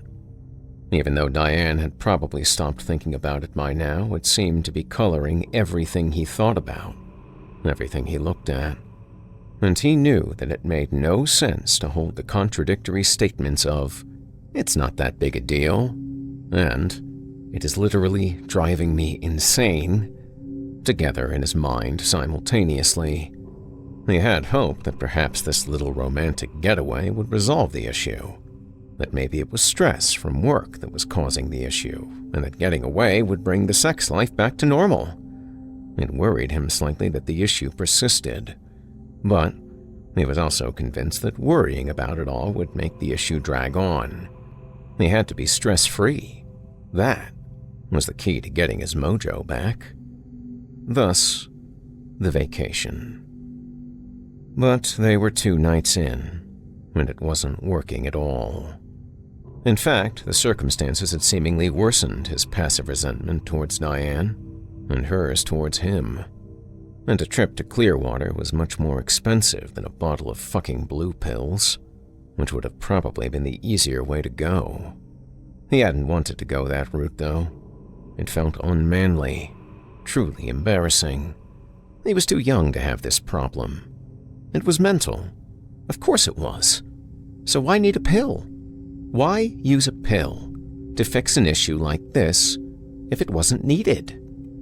But now he was wishing he would have filled the prescription Dr. Bob had given him. Just to have brought them along, just to use them once. Maybe then he'd have his mojo back. It was like a string of bad luck. Once he broke the cycle, it would have no sway over him anymore. Maybe he could call up the doc and have him send the prescription to a pharmacy down here. Yeah.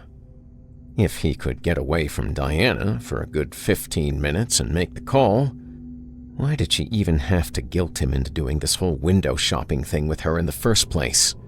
He would have been perfectly content developing a nice buzz back in their hotel room under the creaking, questionably secured ceiling fan while she went out and did whatever it was that she wanted. But she pleaded, and had a way of getting him to do anything he didn't want to do.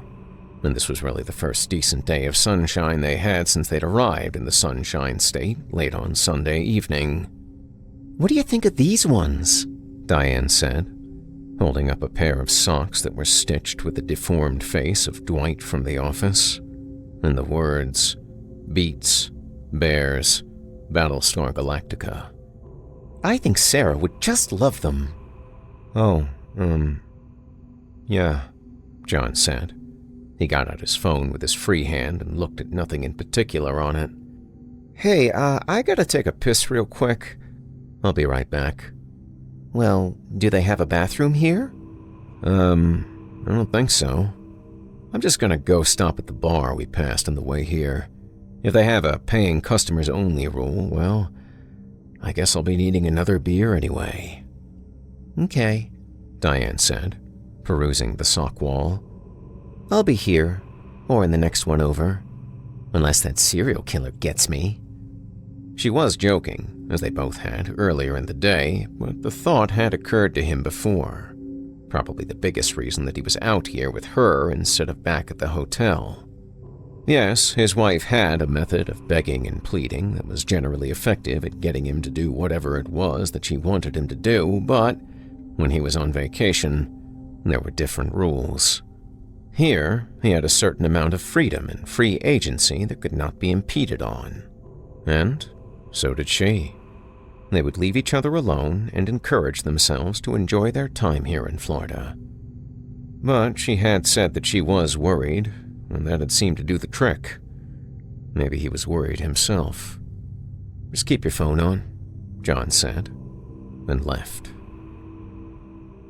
The bar was a beachfront place not far from their hotel, and only a 5 or 10 minute walk from the Main Street line of shops he'd just left. It was nice enough, if a little rundown. All open air, some live music playing, a middle-aged balding guy with a decent enough voice playing some Dave and various pop songs on a beat-up-looking acoustic. John would have preferred the silence, or at least have turned down the guy's mic a bit, so he could better enjoy the smell of the salt water and the sounds of beachgoers that otherwise filled the air. A bikini-clad group of young girls, if you could really call what they wore these days a bikini, walked by the bar, soaking in the sun rays and the gazes of several men sitting at the edge of the bar that looked out towards the beach path. He thought how he'd love to come back to the beach later, when the shopping was all done. Maybe he'd pick up a nice dark pair of sunglasses at the drugstore, too. He called and left a message for the doc on his walk over, saying how he forgot to get the old prescription filled while he was still in Indy, and asked if he couldn't have it sent to the CVS that was just up the road from his hotel. And now things were looking pretty good, since it was barely past noon. Kinda nice that Indy and Florida were on the same time, he thought. And at this point, it was highly likely that he'd be able to get the little blue pills before tonight, break this damn curse, and move on with his life. Even if he couldn't get them today, well, for sure the next day, and they still had 3 more nights after that. Plenty of time to turn the energy of this vacation, and his marriage, around. So, as he drank a new cold beer at the bar, sitting right up in front of a fan, his mood was rapidly improving. In fact, as he was about halfway through a local IPA, Sunburst Tuna, he'd almost completely stopped replaying the feelings of inadequacy from the other night. He started to feel a bit normal again. A bit like how he felt before any of this ever started happening. And just 1 second later, that was precisely the moment that everything went completely fucked up. At first, John didn't even recognize that the guy, a white guy with surfer dude long hair, shirtless and ripped with many tribal-looking tattoos all over his chest and arms, was talking to him. He had sat down next to John up at the bar right beside him, even though there were plenty of seats open where respectable space could be had between the strangers. Picking a seat at a bar was often like picking which urinal to piss in. If there was enough empty ones to leave a space, you left the space. What kind of fucking weirdo chose to piss right next to someone else who was also pissing? You just didn't do that. But John was sort of hogging the best seat, the one with the fan, and it was so damn hot. So he didn't really blame the guy that much. John still gave off his normal fragrance of "don't talk to me," though, so he was still surprised when the guy leaned over just after ordering one of the sunburst tuna himself. "Hey man," he said, "I know that you're gonna think this is like really weird and everything, but I work for Madame Ophir here in town, and she knows about the problem you're having." "You... what?" "You know." He glanced down at John's shorts and then back up to his face. "That problem, man." John's reaction on the inside did not match his exterior expression whatsoever. On the inside, he'd just about gone full Hulk, and a part of his imagination was vividly detailing pummeling the surfer bro. But his face was cool, and he drank his beer, seemingly barely noticing the kid at all. "Yeah," John said. "I don't know what you're talking about." And John moved his whole attention back to his sweating glass, almost cupping it with both hands. He even turned his shoulder so that his posture would communicate to the dude bro that he had zero interest in talking. But somehow, the guy couldn't take a hint. He leaned closer. John could smell the mixture of ocean water and body odor coming from his chest. It didn't smell all that bad, to be honest. Kinda nice, actually. He almost wished he could smell like that. And then, the guy cleared his throat a bit and lowered his voice. "Look, man," he said, almost in a whisper now. "It's not a big deal, man. Happens to us all. And I just overheard is all." Now John was real angry. "Oh, and what the fuck exactly did you overhear?" he asked, posturing his shoulders up and now so as to be broad and intimidating, and sucking in his beer gut so as to resemble his younger football-playing self. The self that could easily Hulk smash this little surfer twerp. He bet he still could, though. Just wanted to make sure the kid understood that fact as well. "What the fuck are you on about?" It worked. The kid seemed to instantly get the hint now, sensing that he had probably stepped over a line of some kind, and that it was time for him to leave. He leaned away and made to go, but not without a departing gift. "Just use this." He slapped something down on the table, a tiny little baggie with some pinkish powder in it. "It's your himbe. Well, mostly, anyway. It's all natural.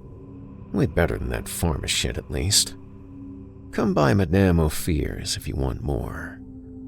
And then, Surfer Bro pushed himself away from the bar, hopped off the stool, and strolled out towards the beach. John stared after him until he disappeared into the wandering groups of people walking the beach and building sandcastles. He picked up the baggie with just the slightest of curiosity, even though every part of him, the instinctual part that sole purpose was to urge against the ingesting of unknown substances, to, keep him alive, told him to toss that shit in the trash. Now.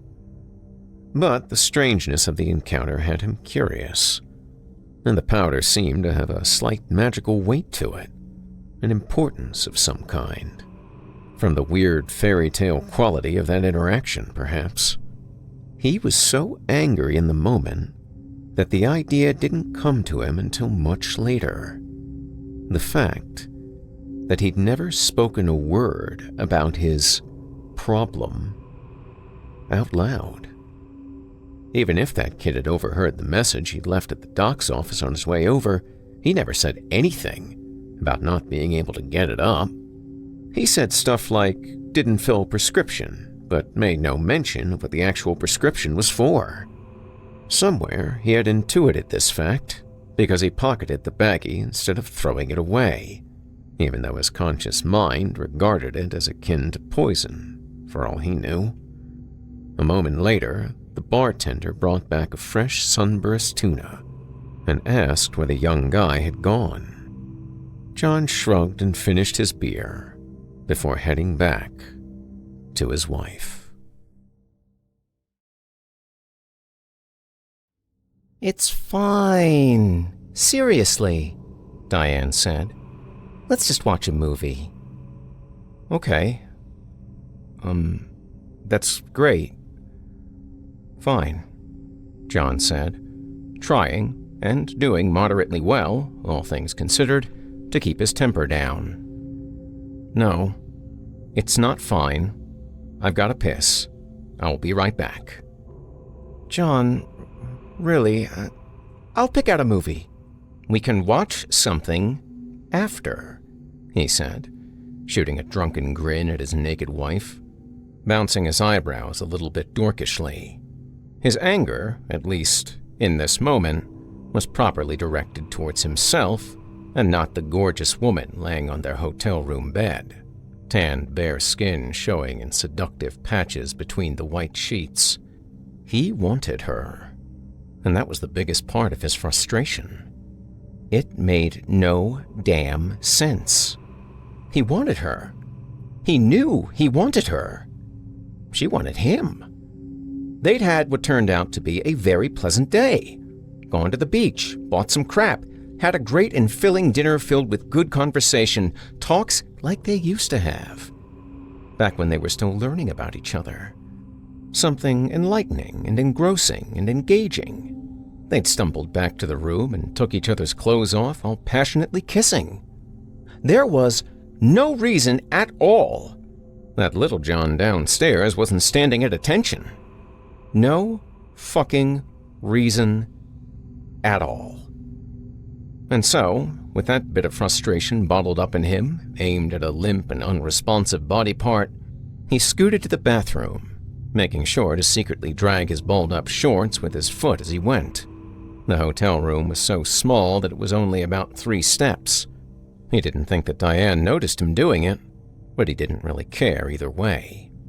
It was going to end tonight, he decided, as he closed the bathroom door behind him and bent down, feeling through the pockets of his khaki shorts.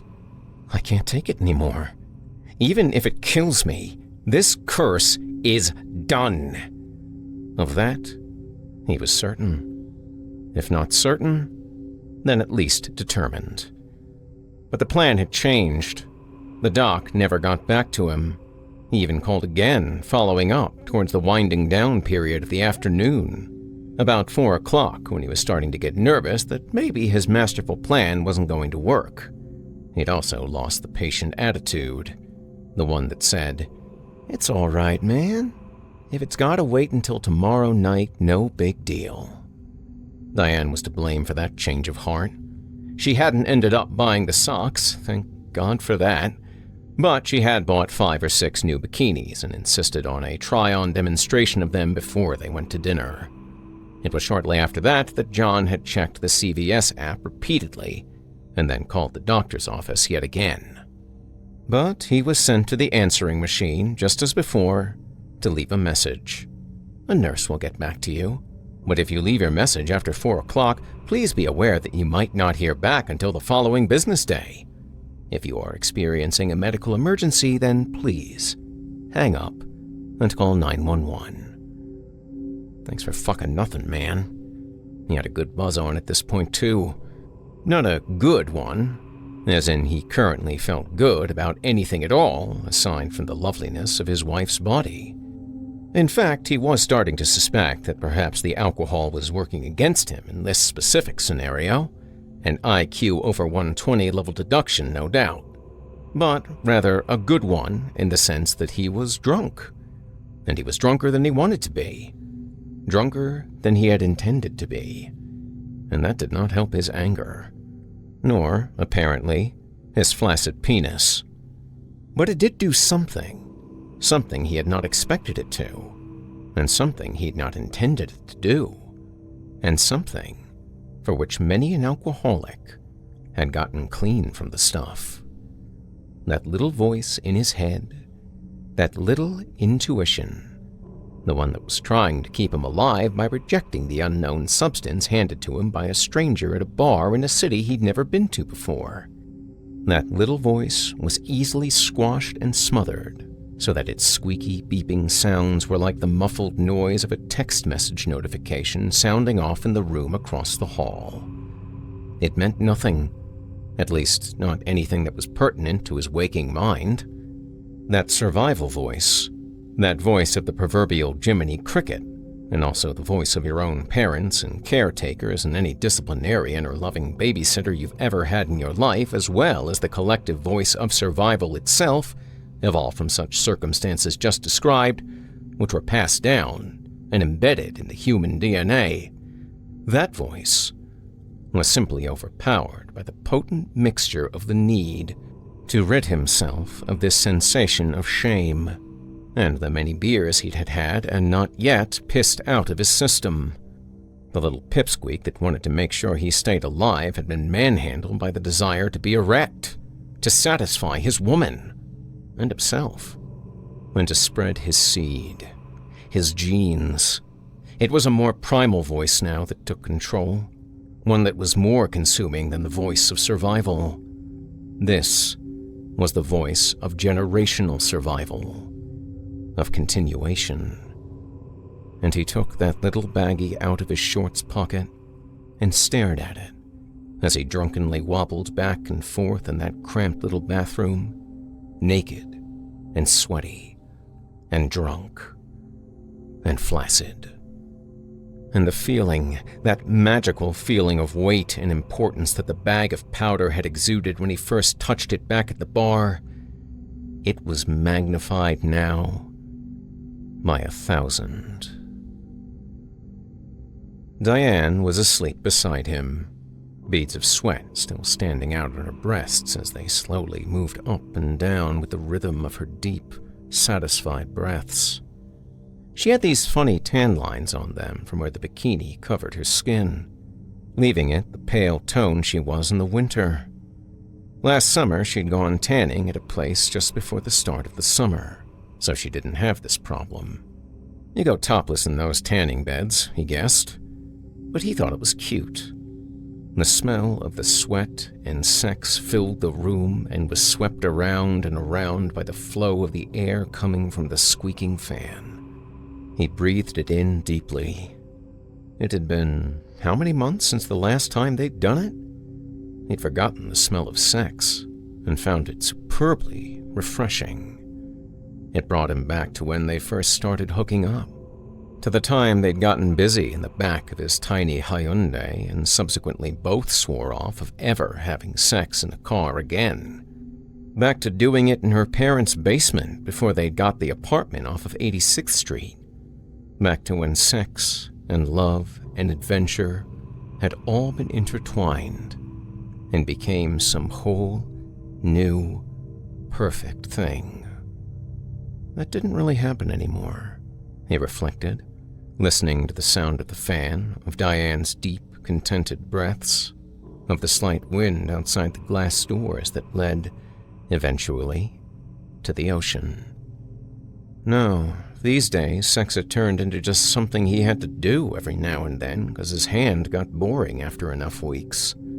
Diane seemed only to do it because she was expected to, and only then, after some serious persistence on John's part.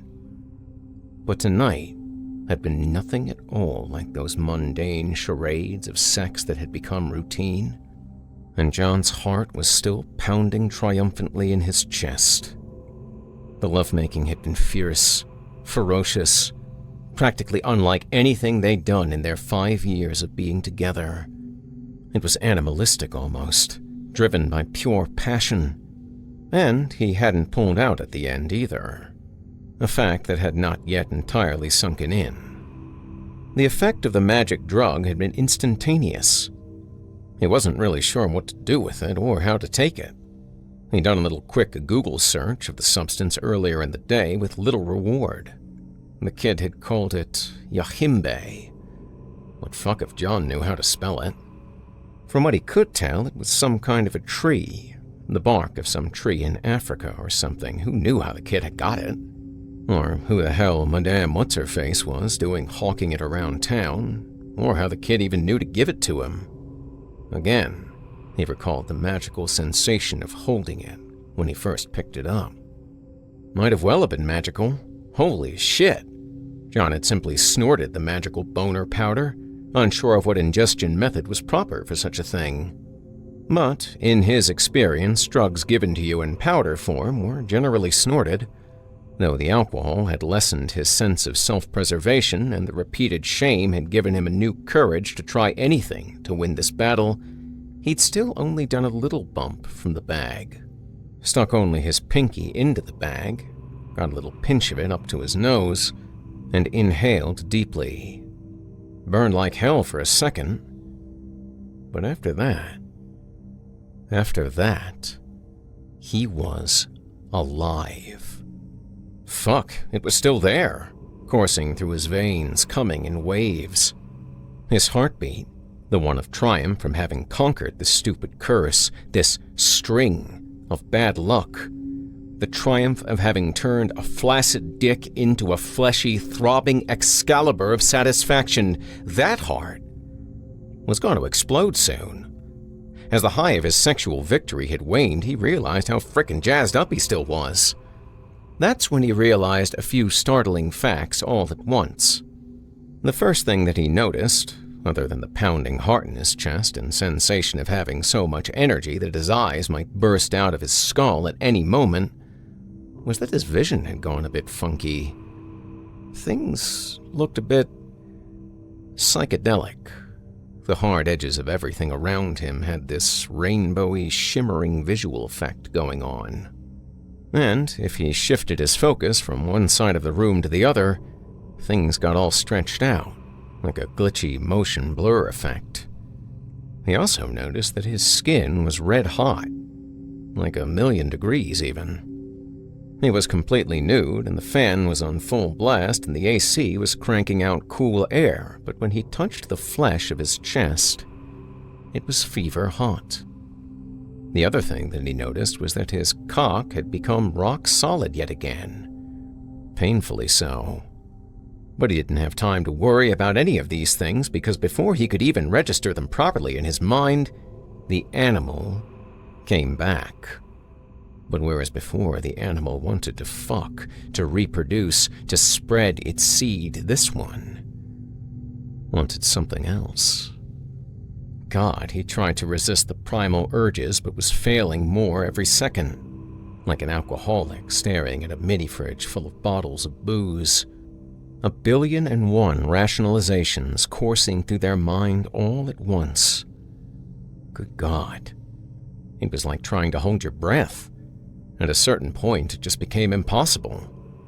He struggled with every fiber of his being, everything in his soul. He had to stop himself, but time was running out. He had to think, and think fast. The first instinct he had was to just get up and drink. Like, seriously, drink. Drink himself into unconsciousness so that even if he wanted to, he couldn't do what the animal was telling him to do. But he had maybe 8 beers left, not close enough to knock himself out. Plus, the animal was making him so alive. He doubted if the alcohol would have any effect at all. Then the animal made its desires known again. The urge was stronger this time. Fuck. He looked at his lovely wife, her naked body. His mouth watered. Fuck. Just get up and run. That was the option. To stay here was... Well, he looked back at Diane, that sweet skin, that way her body moved from the breaths. That warm, hot blood that must be running, dripping inside the skin. The delicious... Just fucking run out into the ocean. That's it. That's what it's gonna take. Just get up and go and keep going while you still have control. Just go, go, go, go! His hand trembled as he opened the glass door and ran out into the dark night, not sure which way was the ocean, but anywhere at all, he just had to be away from her. He ran out into the urban jungle of the beach town, naked, feeling primal and alive. And hungry. Oh, so very hungry. He was pretty sure that he was still technically asleep as he listened to the sounds of the ocean waves and the seagulls and the whispers of a few dudes standing right above him.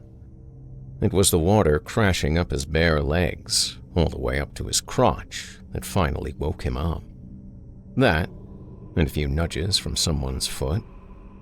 The confusion was deep for about 30 seconds before he remembered who he was, and that he was a person, and on vacation, and supposed to be wearing clothes.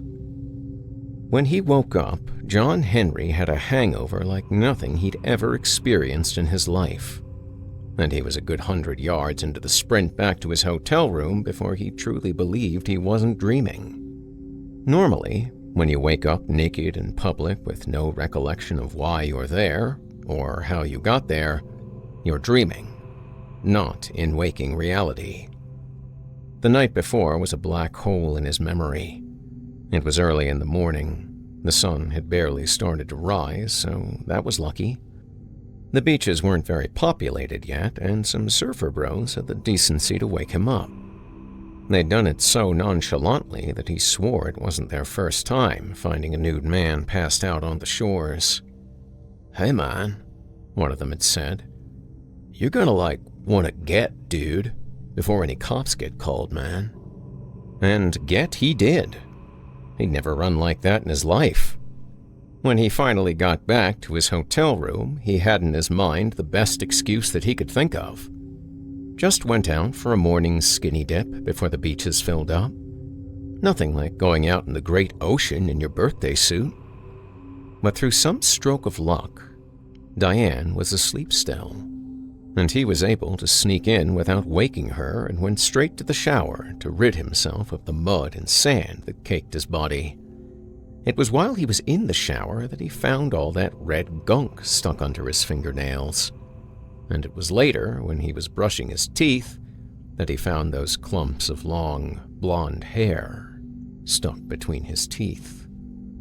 These were things that he buried deep in his mind, deep into the subconscious, never fully acknowledging. But still, he cleaned himself off very thoroughly. A week later, the locals in Clearwater were still talking about the latest murder. More gruesome than the others, apparently.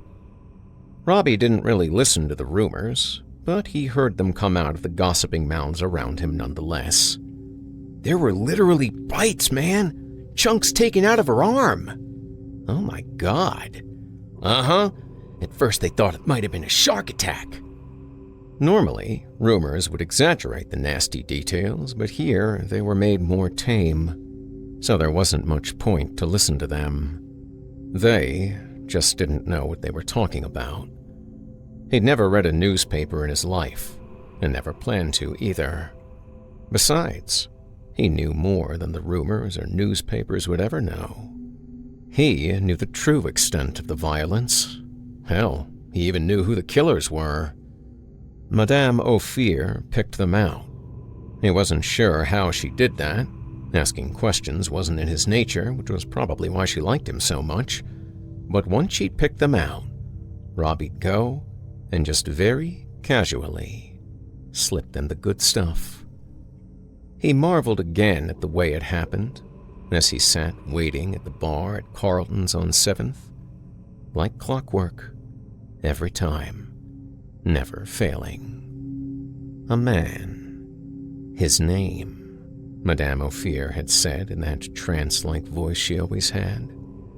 Jiry, red shirt with buttons at Carlton's Bar and Grill on 7th. He will be accompanied by a woman in a white dress. She will leave. Give him the good stuff. He was good at his job because he never asked questions and could follow the old crone's simple directions. It was only once every few weeks. She'd say, "Go give this old limp fuck this bag of boner juice, then come see me again in 20 days. Piece of cake, and had plenty of time for surfing the rest of the time. Definitely beat school. The chick in the white dress got up finally. Robbie swooped in and took the seat next to Limp Dick. "Hey, man," he said, leaning in and keeping his voice down. "Look, I know this is gonna sound weird."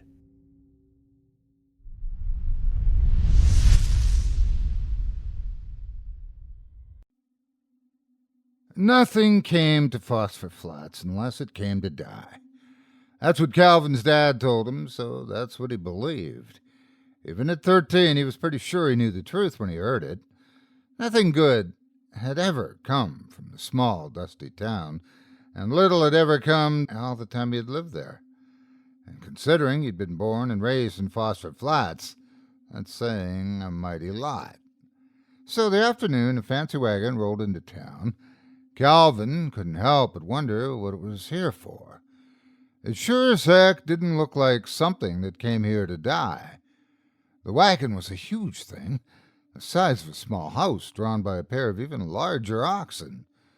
Giant words all along the painted walls of yellow and green and purple proclaimed that the owner was here to help out the average citizen, that he was the cure for your every problem. "What you think it's here for?" Wyatt asked. Calvin shrugged. He didn't like Wyatt, but he liked the looks of the wagon even less. It was too flashy, too showy. The driver was even gaudier. A tall, thin man with wild graying hair sat in a single bucket seat at the head of the wagon. His clothes were as strange as he was. His suit, a nauseating patchwork of garish colors, hung loosely from his lanky frame. A blood-red string tie rested under his bearded chin, the ludicrous ensemble topped by a simple white straw hat. The man's smile was bright and wide and unsettling. Nah, Calvin didn't like the look of him at all. Don't know. Must be selling something. Too much writing on it to not be selling something. "Yeah," Wyatt said. "That's what I thought, too." Calvin doubted that was what Wyatt thought, because Wyatt's thoughts were never more than 2 feet from underneath the skirt of Lucy's stacks. The wagon came to a stop at the edge of the steps on which the boys were seated. The driver crawled down from the bucket seat, approaching the pair until they stood a few feet in front of the general store, all smile and strangeness and something else, something Calvin couldn't quite put his finger on. "Afternoon, young men," the man said, his voice tinged with some strange accent. The creak of a door sounded from behind them, followed by the hollow clap of well-worn boots on the wooden porch. Calvin looked up to see his dad standing over him. "Hey there," his father said. "Hello. Well met." The stranger nodded to the building. "Are you the proprietor of this lovely establishment?" "Yes, sir." "Nice, very nice." Calvin's dad narrowed his eyes. "Can I help you with something? You seem lost." "Lost?" the stranger asked, then chuckled as if the very idea of such a thing amused him. "Never. I always make a point to know exactly where I am, and in fact, I came all the way out here to help you." "Help us?" asked Sheriff Parker, quite out of breath, but trying hard not to give the impression that he had just run the several hundred yards up from the one-room jailhouse. Calvin was beginning to wonder when the lawman was going to join the thick of things. The sheriff of a town as small as Phosphor had more time on his hands than a watchmaker's shop, so something like this was bound to be big news.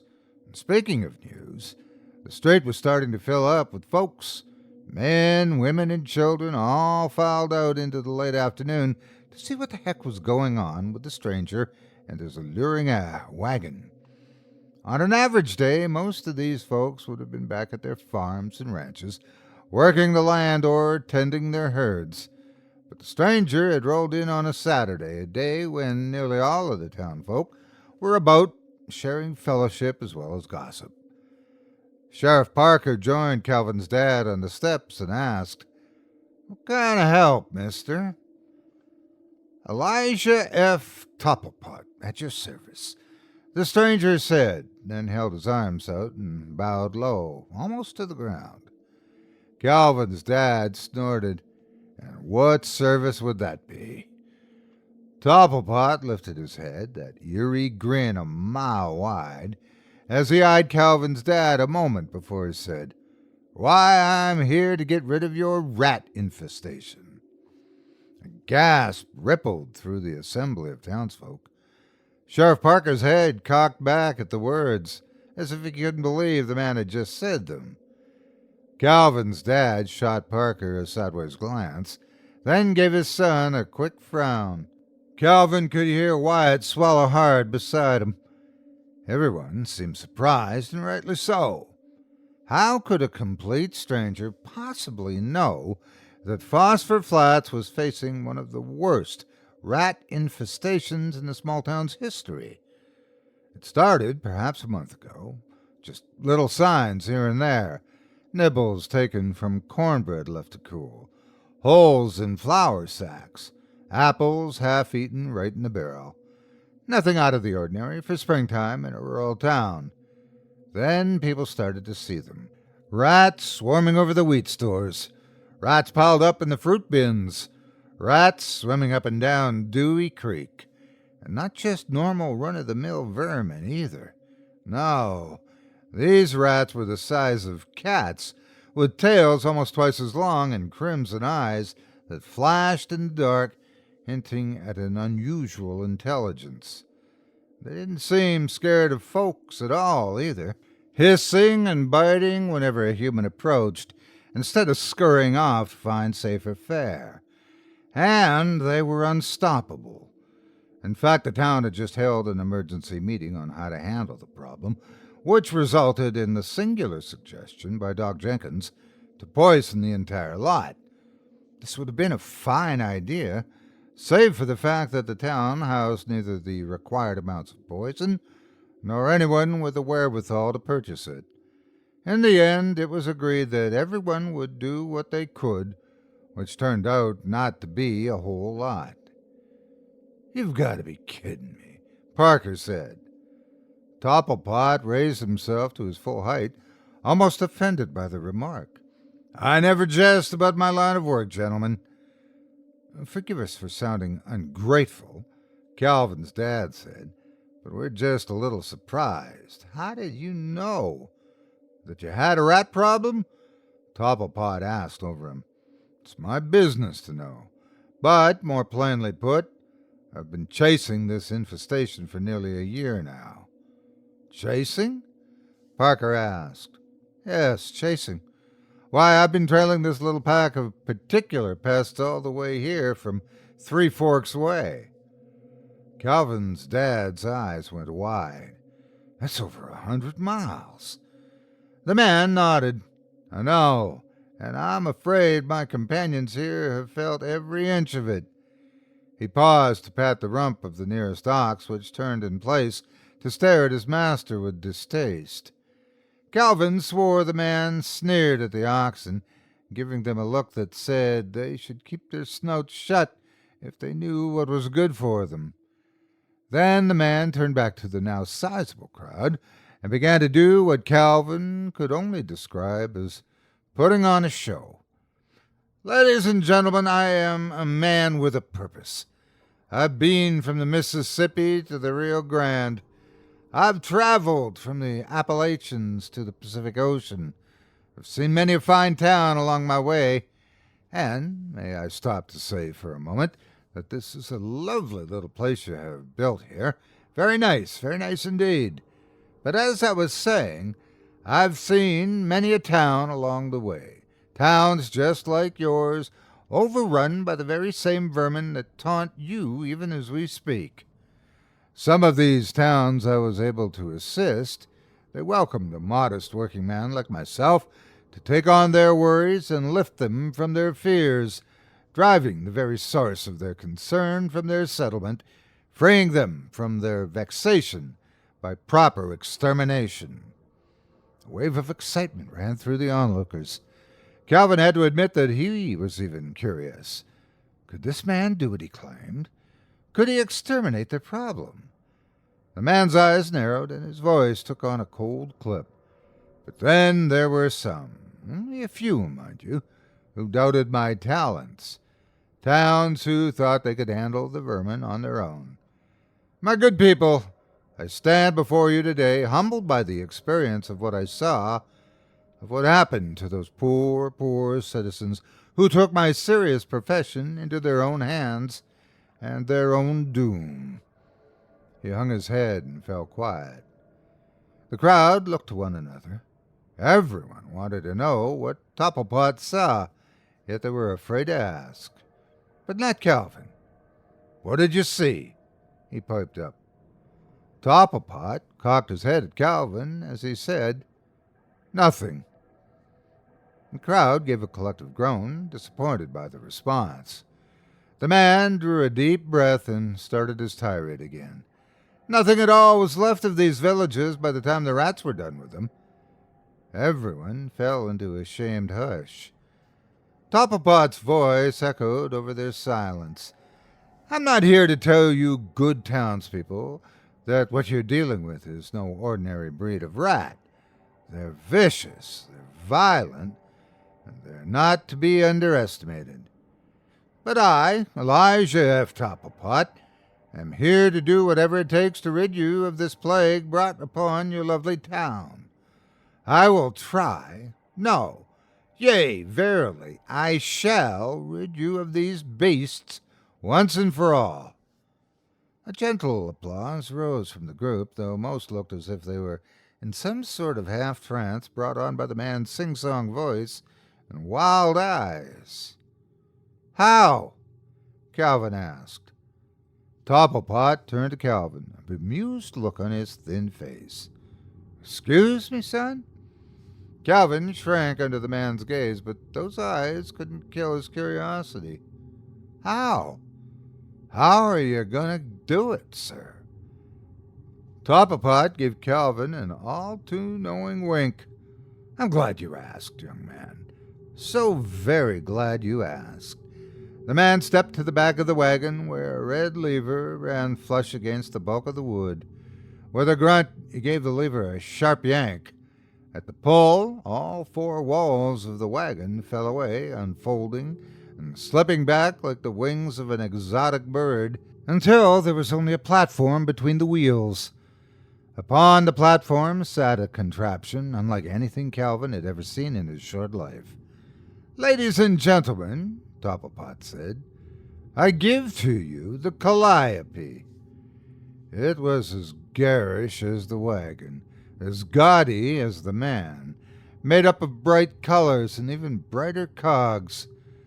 Dazzling copper pipes of all sizes, from a few inches to nearly as tall as the man himself, lined the back half of the platform, shining and glowing in the afternoon sun. Before these lay a complex series of gears and pistons, intertwined in a convoluted array, all attached to a large metal drum at the head of the works.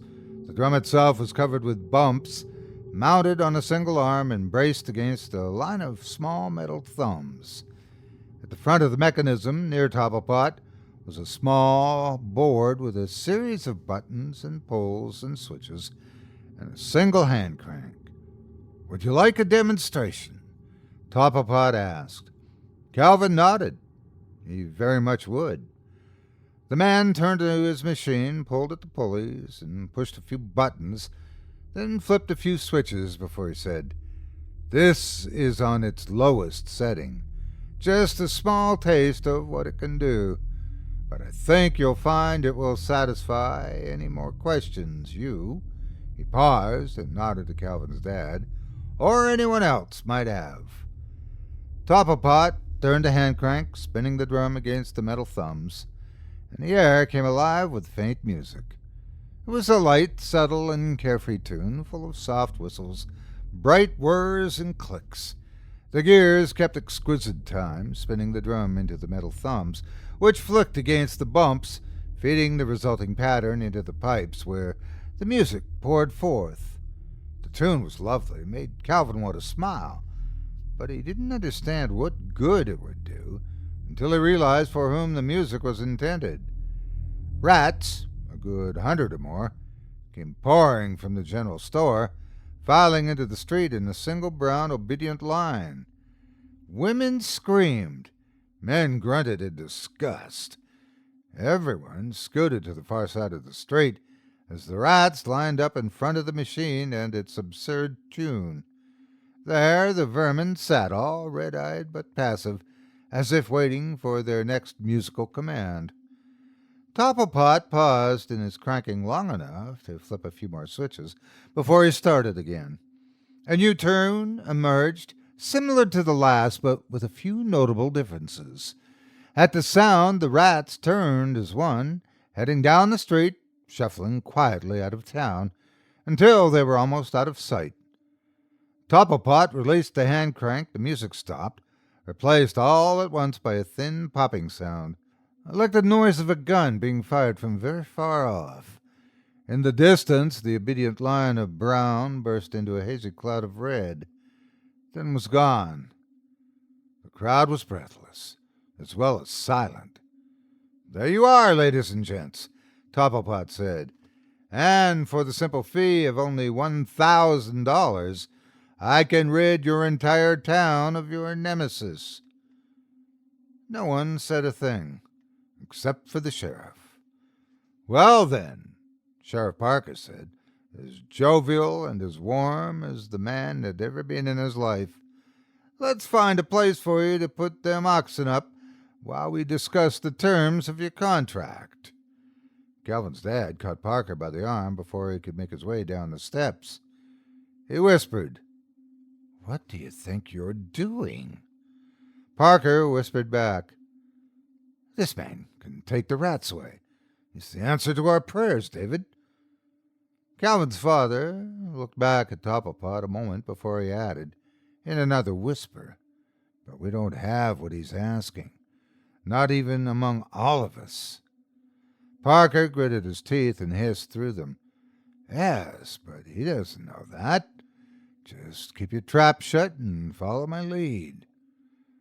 Calvin's dad looked worried at first, then, the whole thing settling on him like a slow rolling fog, a thin smile came to his lips.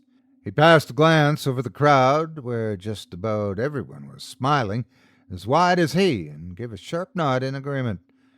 Parker winked in return to his wooing of the exterminator. "Now then, Mr. Topplepot, I think—" "Topplepot," the man corrected him. "Sure, Topplepot. Whatever you say, Jackson." Parker paused and motioned to the big blacksmith. "Unhook his pack and stable him." He turned back to the tall man, having to crane his neck to look him in the face. "All free of charge, of course." The tall man looked down on the short sheriff as he echoed, "Of course." Calvin half expected Johnson to tell Parker to go to heck, but the blacksmith leapt to the job like he was making $1 million for just unhitching the team. Some silent understanding had taken place among the townsfolk, some quiet concurrence on what they were about to do. The men of the town crowded around the stranger and his wagon, making plans for a job that even a kid knew no one in town could afford.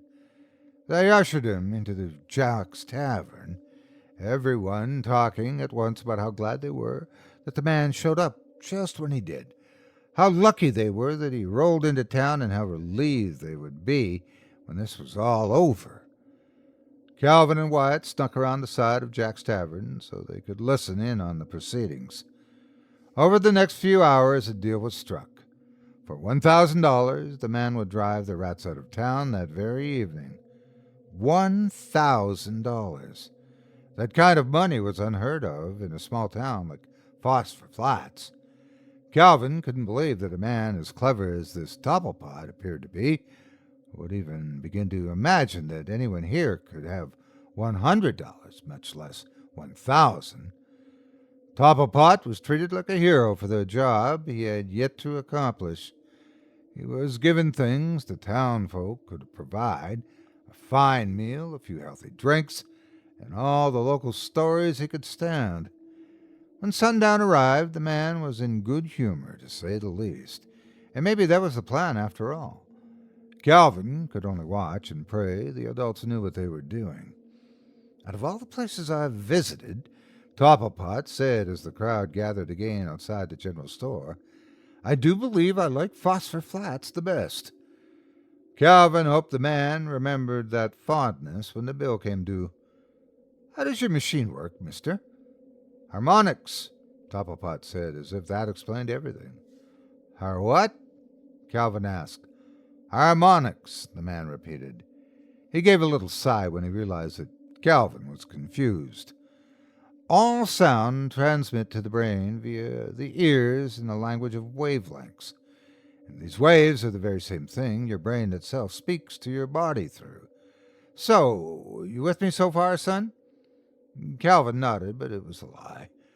Well, the Calliope taps into those wavelengths by manipulating the frequencies in which the brain and the body of a subject relate to one another. It controls the waves, alters them, forcing the listener to do anything I desire. Anything. The stranger bent over Calvin, his eyes alight with wicked joy. Anything. You just about ready? Parker asked as he joined them at the contraption. Topplepot stood and nodded. It looks like your entire population has turned out for this. And the man spoke the truth. Word had spread like some fast-acting plague, and every single citizen was there to see if the stranger could make good on his word. Well, $1,000 is a fairly steep price. We're all very excited to see if you can pull this off. Cocking his head at the sheriff, the tall man asked, You doubt me, sir? Not at all. Good then, the man said as he adjusted his levers and pulled the pulleys, because you good sirs are about to get your money's worth.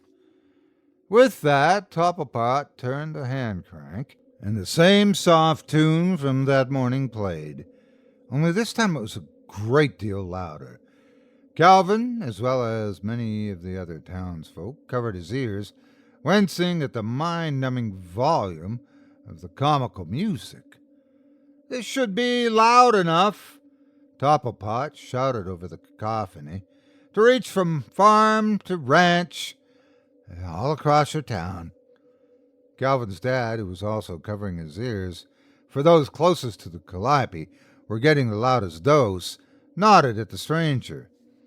Shrieks and shouts faded in and out over the music as the rats poured out from all sides, heading to the wagon, from both directions of the street, from far-off farms and overrun ranches. A brown and black and gray ocean of fur and teeth and beady red eyes surged toward the man and his machine. All the while the music ground on and on. Topplepot's strange smile took him again as he shouted, You best get out of the road. Let me handle this. After all, it's what you're paying me to do. Calvin's dad yanked his son by the neck of his shirt, scooping Calvin up just before the swell of rats could overtake him.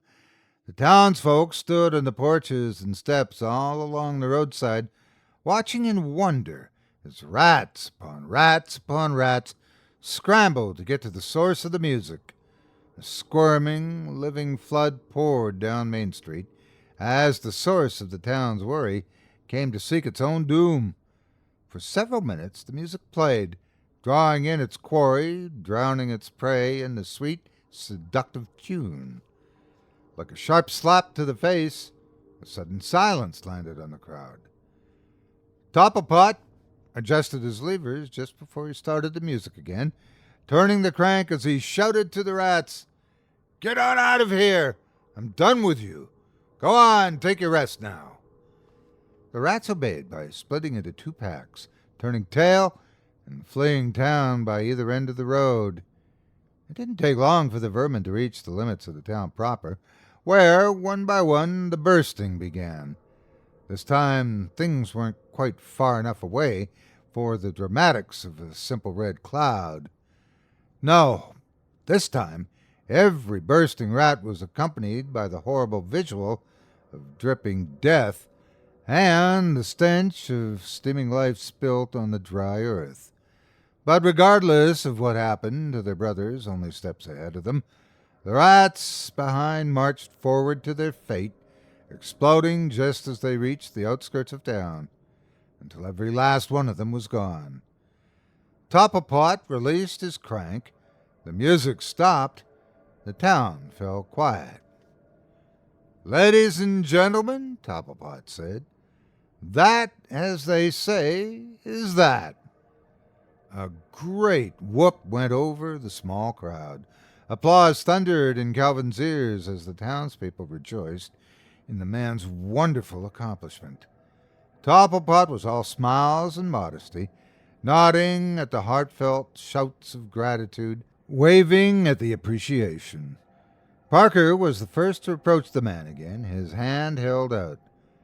"May I be the first," the sheriff said, "to thank you for this glorious thing you've done for us." "Trust me," Topplepot said, taking the sheriff's hand, "when I say it was entirely my pleasure. You, sir, are welcome to stay in Flats as long as you need, free of charge, of course." "Of course. Speaking of charges, I know it may seem a bit gauche to ask for my fee now, but—" Topplepot paused, letting the words linger, a verbal hand seeking what now belonged to him. Parker slid alongside him, patting the taller man on the back as he tried to lead the stranger back toward the tavern. "Nonsense! Get yourself a good night's rest, and we'll talk all about that in the morning." Topplepot stood firm. "I'd like to discuss it now, if you don't mind." "Please, let's just—" "I get the distinct impression you don't wish to discuss my fee." "That's because we don't have your money," Calvin's dad interjected. "Excuse me?" Topplepot asked. "David!" Parker snapped. Calvin's dad stepped down from the store to stand eye to eye with the man he'd helped deceive. "We don't have your money. I'm very sorry, sir." Topplepot stood, his head in confusion. "Sorry? You promised me my wages for my work. You made an oral contract." Calvin's dad eyed the rest of the lying townsfolk as he said, "We don't have $1,000. We don't even have 10. Parker snatched Calvin's dad by the wrist. "We had a plan." Calvin's dad jerked his arm away. "You had a plan." He turned back to the stranger with a sigh. "We're a very poor town, Mr. Topplepot, but we're proud. We took advantage of you, and we will do whatever it takes to make up for that mistake. Won't we, Mitch?" Sheriff Parker, now red as a pickled beet, nodded but said nothing. "Yes, you will," Topplepot said. Calvin thought it odd that the man's words weren't a question or even a shocked repetition. It was a declaration that made the young boy's skin crawl to hear. Calvin's dad pressed on with his apology. "We can scrape together some supplies, some feed for your oxen, a few knickknacks that might fetch you something in the city. It won't meet your fee, but our gratitude is genuine, and you can always return here any time you like." "I appreciate your honesty," Topplepot said, "but I would have appreciated it more before I kept my part of the bargain. Still, I suppose it's refreshing to see a semi-honest man." "Then you'll allow us to make it up to you?" Calvin's dad asked. Topplepot grinned. "I think there are a few things in your lovely town I can make use of. Something valuable to me, but even more so to you, I would wager." "Nonsense, by all means, consider it yours." "Oh, I will. Have no doubt about that." Topplepot turned back to his machine and began pulling pulleys, pushing buttons, and flipping switches. "What are you doing?" Calvin's dad asked. "Let him be," Parker said with a snort. "What's the worst he can do with that thing? The rats are gone. It's not like he can bring them back." The music man laughed low and sinister as he adjusted his machine. I just thought I'd share one more tune. Topplepot looked over his shoulder, grinning wide as he added, free of charge, of course. With that, he turned his crank. A new piece of music filled the air, this time a jaunty little tune that made Calvin want to get up and dance. So he did.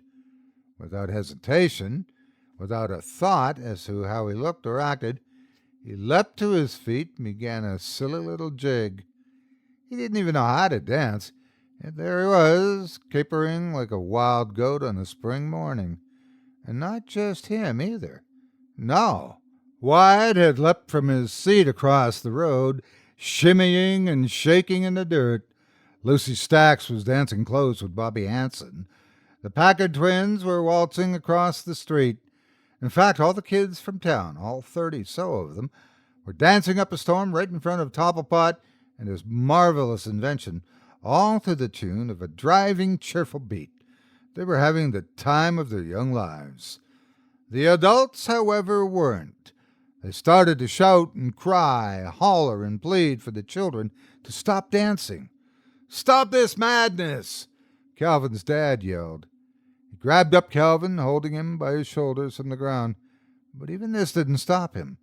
Calvin's feet continued their worship of the music, dancing on air as his father held him high.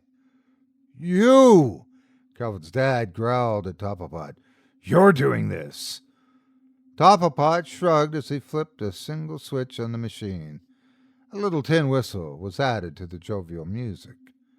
Calvin's dad went tense, dropping his son to the ground as a strange stiffness settled over him.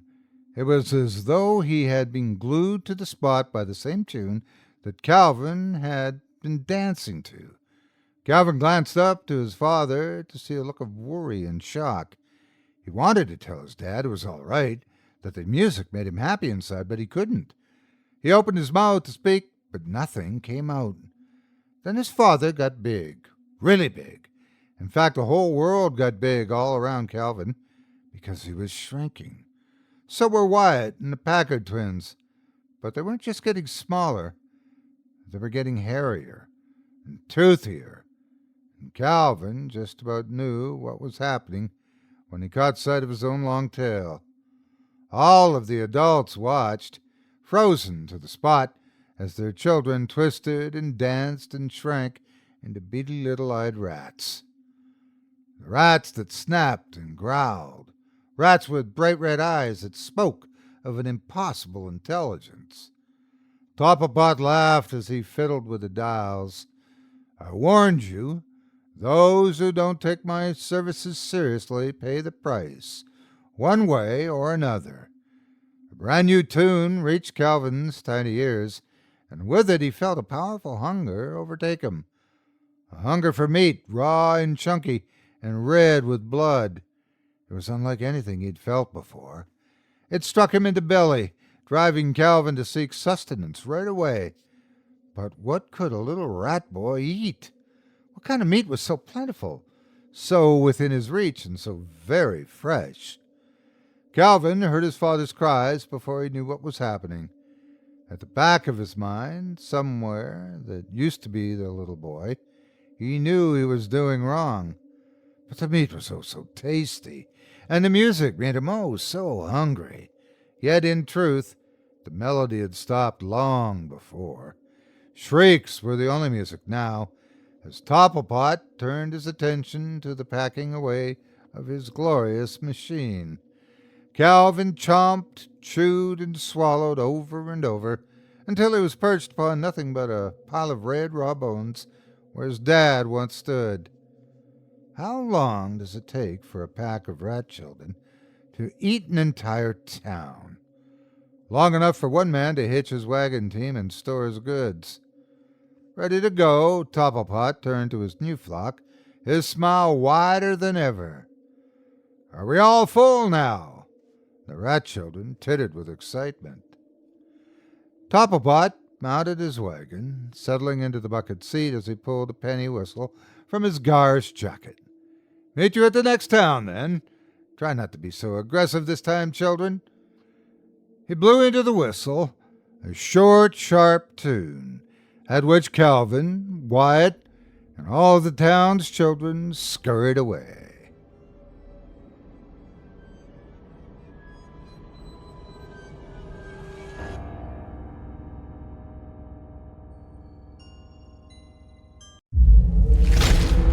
Chilling tales for dark nights.